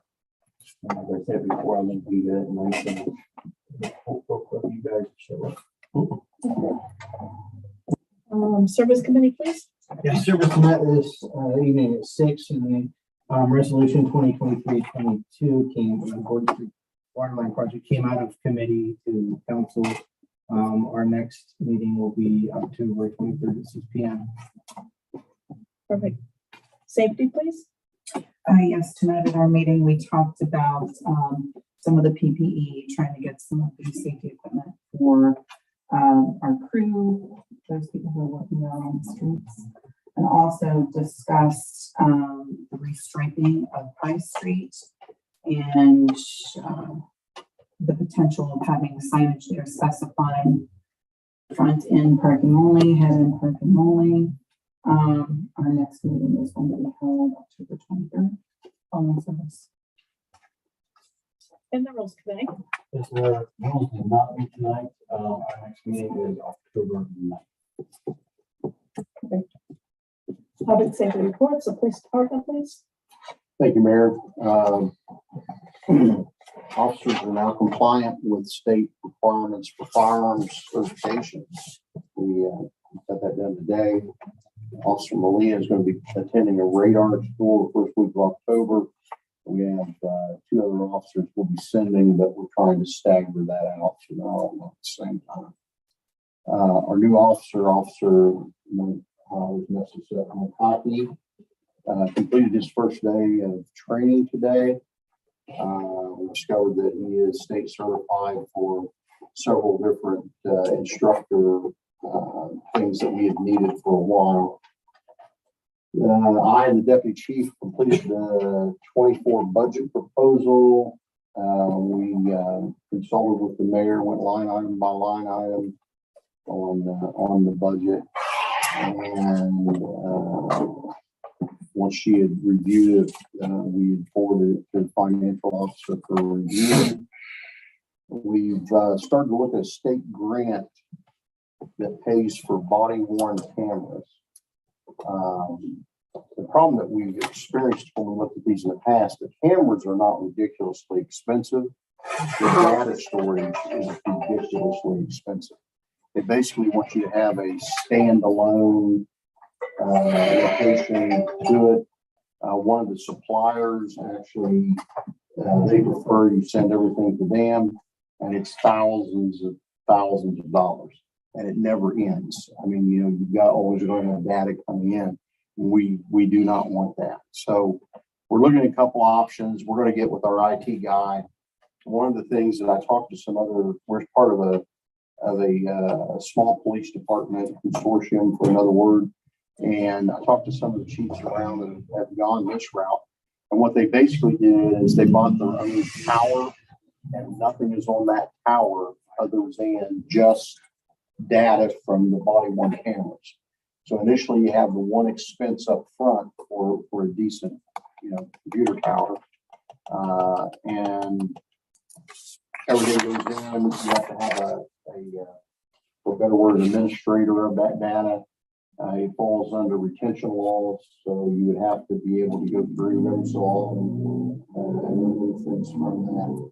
But if you're using a modern computer for that in that manner, an agency this size, we probably would never fill it up with, with the data. So again, we're gonna look at that once we get some more information on the cost of that. If it looks like that is the way to go, either I or the deputy chief will bring it back to council and explain what, if any, cost. Now, the body worn cameras are zero cost. So that's a help. It's just what it would, after we talk to the IT guy, we'll know what he recommends, because it has to be absolutely secure. It cannot be hackable in any way. And ultimately, this is a lot of the places what they've done, they have a standalone computer that is not hooked to the internet. It's hooked to absolutely nothing. You bring the body worn camera in, you hook it in, it downloads, and that's it. But again, you know, computers now are $3,000-4,000 for a decent computer. I know they just bought some up here not long. I think it was for you. But I think they were all like 35, 3,600, something like that. So again, I'll report back on that, more information when I get it, and that's all I have. Any questions? The Boswell Joint Fire District? The trustees met on the 21st at 6:10, 6 o'clock. And there's going to be a levy put on next spring for an additional, I think, 4.5 mil. In addition to the current village for raising money. They've got to replace like $2 million worth of equipment in, say, 6 years from now. And also they try to hire more full-time folks and some other things. So they're going to try for a levy campaign. And the next meeting is the Thursday, which I think is the 19th September. That's it. October, it's on that, yeah. That's right. And Mr. Baker has another. One more item in case the VA didn't mention that the village closed on the purchase of 221 East Elmwood Street.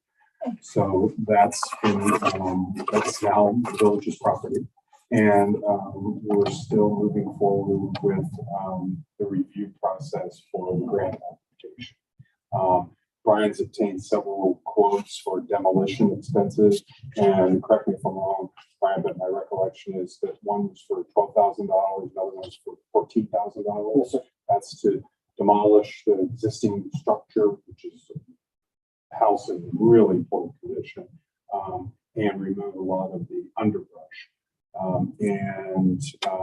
We're in the process, the village is in the process of obtaining quotes, not formal bids, but just estimates for what it would cost to make improvements to that property, to include a parking lot, to include a shelter house with restrooms. And is there anything else on that? Yes. Okay, that's it. Planning and Zoning Commission. Just what I mentioned earlier about PCA. Trees Commission, anybody know anything? We'll cut trees down. Okay. That a list, remember? I see. Yeah, there's a lot of trees laying in the yards right now. Now, the list, someone said village owned. Did all them trees belong to the village? I'll have to look at the list.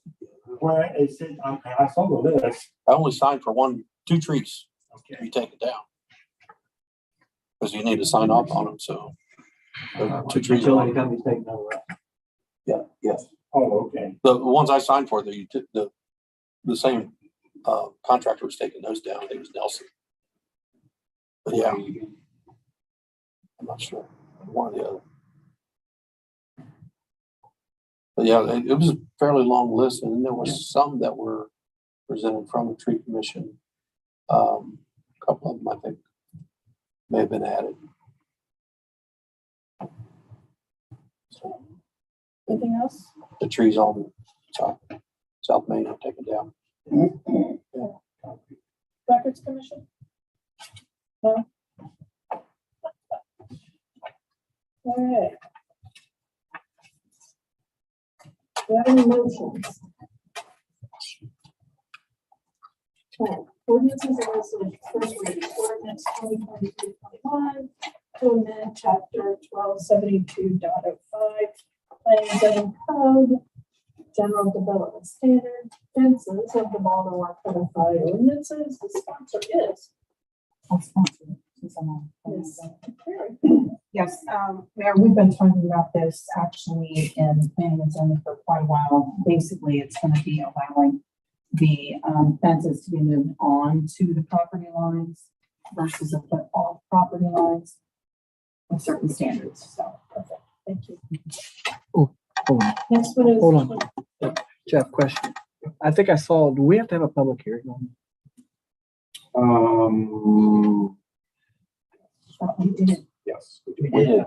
we did. Yeah. February last year, was it Very poorly. 2022? Yeah, no one showed. Where, On this same home, Yes, it was upstairs. before Oh. legislation was. no, But this that was is, to set it off. that was to set it off. This is, I think it's a good idea to still have a public hearing now, that's the legislation. I thought, Meeting like that Thursday or something? I think everything happened except legislation, am I correct? yes, That was my we understanding. had the public meeting, but no one attended. I think there were like 4 of us, maybe. No, it's been a year ago. It was, For some reason, November sticks in my head, the paperwork that I it must have been around the end of the year because it was, and then we started in all these transitions with the former VA left. And then we had some other changes, but it was last February, no, November, it was November. We actually found it. I'm pretty sure. So we did have, if you're feeling like we need to hold another one, I mean, we can schedule that, but we did. hold a public- Well, and it can be done 15 minutes before the council meeting on the third reading too. So Okay. it doesn't need to be a separate Okay. public hearing. So, That's fine. okay. So do we need to then record that and have that posted for our next meeting then? 15. I minutes would prior to- suggest doing that because the By the earlier next- meeting was before the legislation was even very read. So. Well, like you said, before the third reading of it, so. before the third reading or like, what, the next, in between now and the next council meeting or? We can do 15 minutes before the next council. Okay. meeting if you want to. So, All right, second one is resolution 2023-22, authorizing the village administrator to prepare and submit an application to participate in the Ohio Public Works Commission State Capital Improvement and our local transportation. Sponsor for that one, Foreman, I think, right? Yeah. Mr. Foreman. Yeah, this is authorizing the administrator to work with OPWC to work on getting funds to replace the Gordon Street power line and loop it with Johnson Street. It's Summer's choice. Summer's choice. It's at the pool. It goes through Summer's Choice.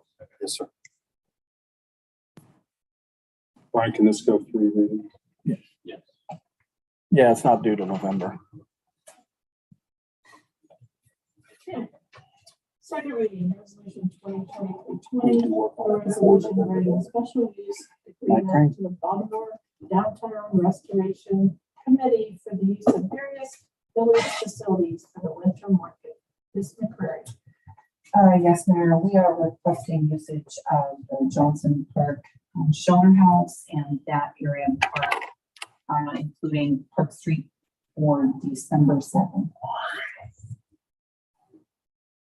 And our third reading tonight is ordinance 2023-19, an ordinance amending chapter 1024.06 of the Baltimore Codified Ordinance Sewer and Water Charges, Payment and Late Payment, and a declaration of emergency list. Mayor, this is updating the codified ordinance to be 10% of the net amount due would be a late charge if it's not paid on or before the 5th of the month. And we would like to make a motion to adopt this. Do I have a second? Morgan second. Do I have discussion? Roll call, please. Cliff, Yes. Foreman, Yes. Schaffner, Yes. Cosgray, Yes. Keller, Yes. Curry. Yes. Motion ordinance passes. Okay. Tabled ordinances, none. Old business? And new business. I have a quick question for Mr. Baker. And I wanted to make sure this is where I should do this, but we were talking about when we go to line the streets down there on High Street, restriping of those streets, and the possibility of placing signage, which would state head-on parking or head-in parking only. Do we need to propose an ordinance to do so? Okay, and so if we want to do that village-wide, if we discuss that, we need to go ahead and propose. But then we also discussed that we might want to exclude in front of the bank. I mean, we don't have to, I just, Well, whatever you come up with as far as the proposed parking changes, just send them my way and I'll prepare. Didn't they already do that at the bank?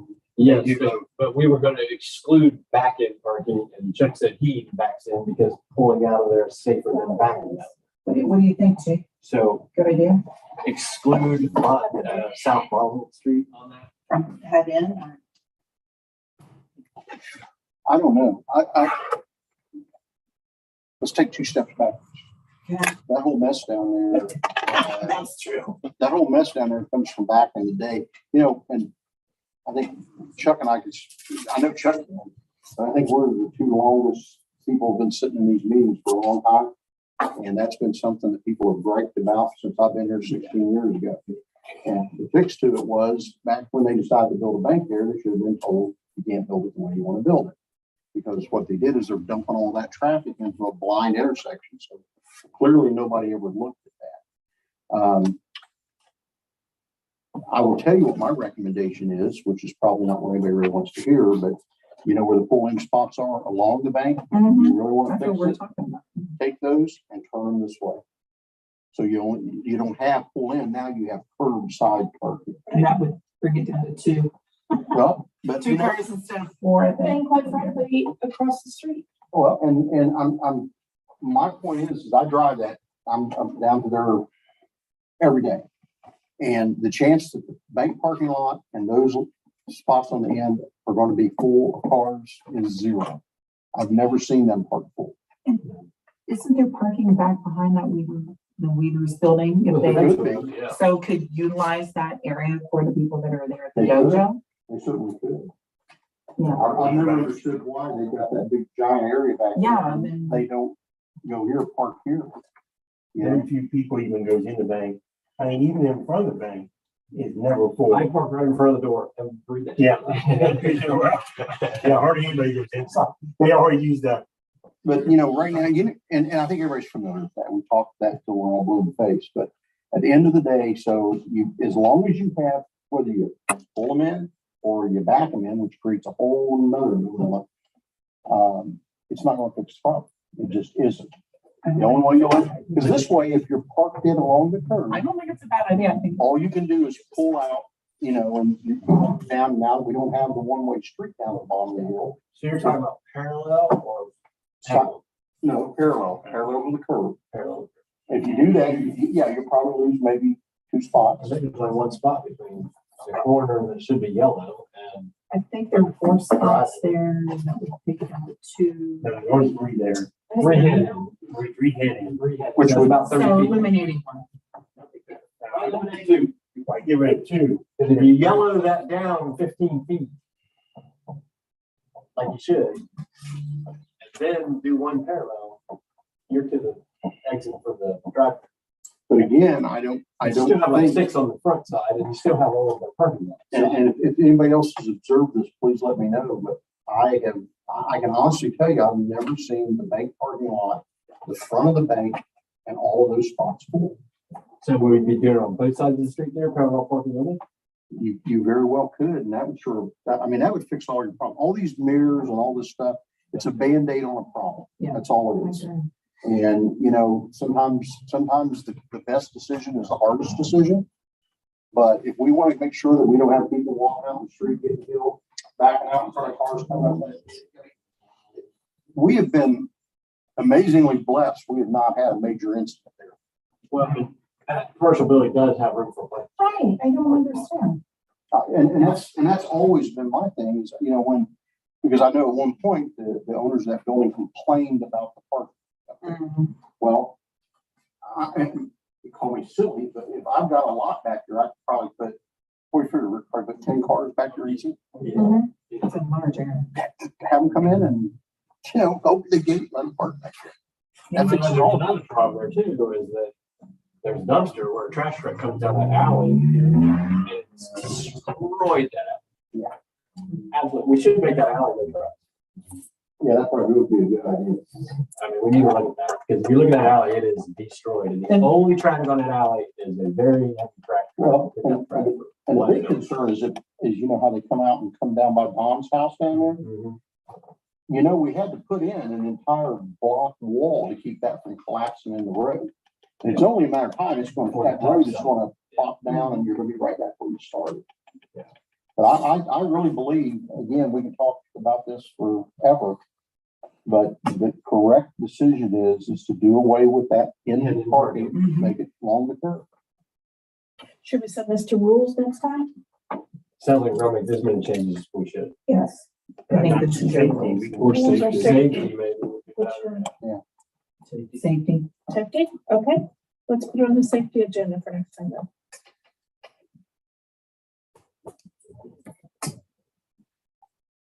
Can I just add one thing while we're talking about that intersection? The parking on Basel Street that is next to Weaver Hart. South of the intersection. Is there any way that you can make that like compact cars only or something like that? Obviously, We're switching to parallel, road, we probably saw. oh, I thought you were talking about. But we were just talking about switching them both parallel. Oh, okay. Yeah. That eliminates For the the reason compact. you were just gonna say. For what you were just bringing up, if you put a king cab dually in there, Yeah. it goes all the way to the center line. Yeah. And I've seen it. I have too. I've gone around it.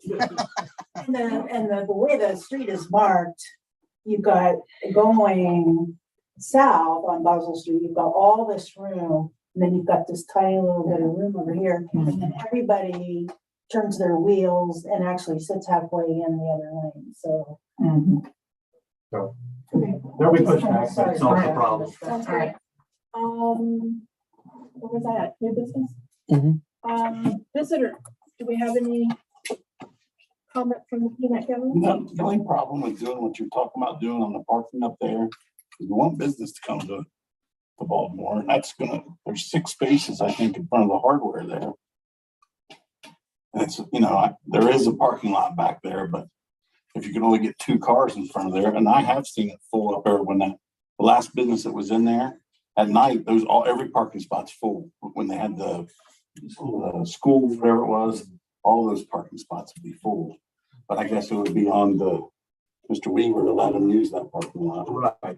Right. I mean, we should have never allowed us, like when I put a hardware in the building I built, I was required to put in 40 parking spots. You would think when a school or a co-op goes into a commercial building, there would be a parking lot requirement. Right. But that parking's been that way I get that, but for 50 years. So. I was wondering the same thing about the bank, how many they're required. yeah, I mean, we have it in our zoning code. I know, but that's what I'm thinking is they've got 3 there, maybe they've got 3 there for a reason. Right. Well, Well, now on public street. Is that yeah, on there? that's a parking lot, privately owned parking lot. Right. Which the one building has none, the bank at least has some. So you think they can get 10 cars back in that little lot back there? If those were to angle in like southbound and then exit through the alley, you could probably get 10 in there at least. Oh, yeah, easily. It'd be much safer. Yeah, it would be safer for sure. Yeah, and that's cars exiting the alley, not a trash truck. So. Because every time those cars back out on that blind hill.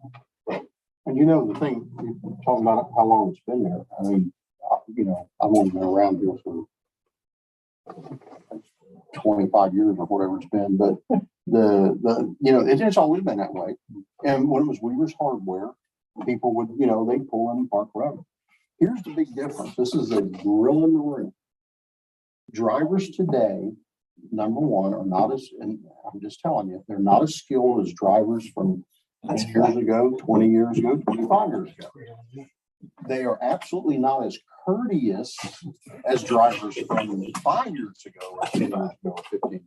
So where people would come up that hill and they knew it was blind, and they would slow down and they would start watching people. Now it's like you're launching a large rocket up that hill, you know, and it's a dangerous situation. Anything else? I'd like to say that people, the service department, putting their feet like that, did a great job. Yeah. All right, our next meeting will be held on. Yeah. The second Monday in October 9th at 7 p.m. Do I have a motion to adjourn? Foreman makes a motion to adjourn. McCreary seconds. Discussion? All in favor, say aye. Aye. We're done. Do you have the original, ordinance? I didn't know. I didn't know you went to Marion Franklin. It's in there. I was thinking forward, I'm thinking like, Maybe, 78. maybe. You graduated that. Did Cousin you Ron, get she graduated. Yeah, you probably didn't know. did the director of the first district contact you? Did you know Rhonda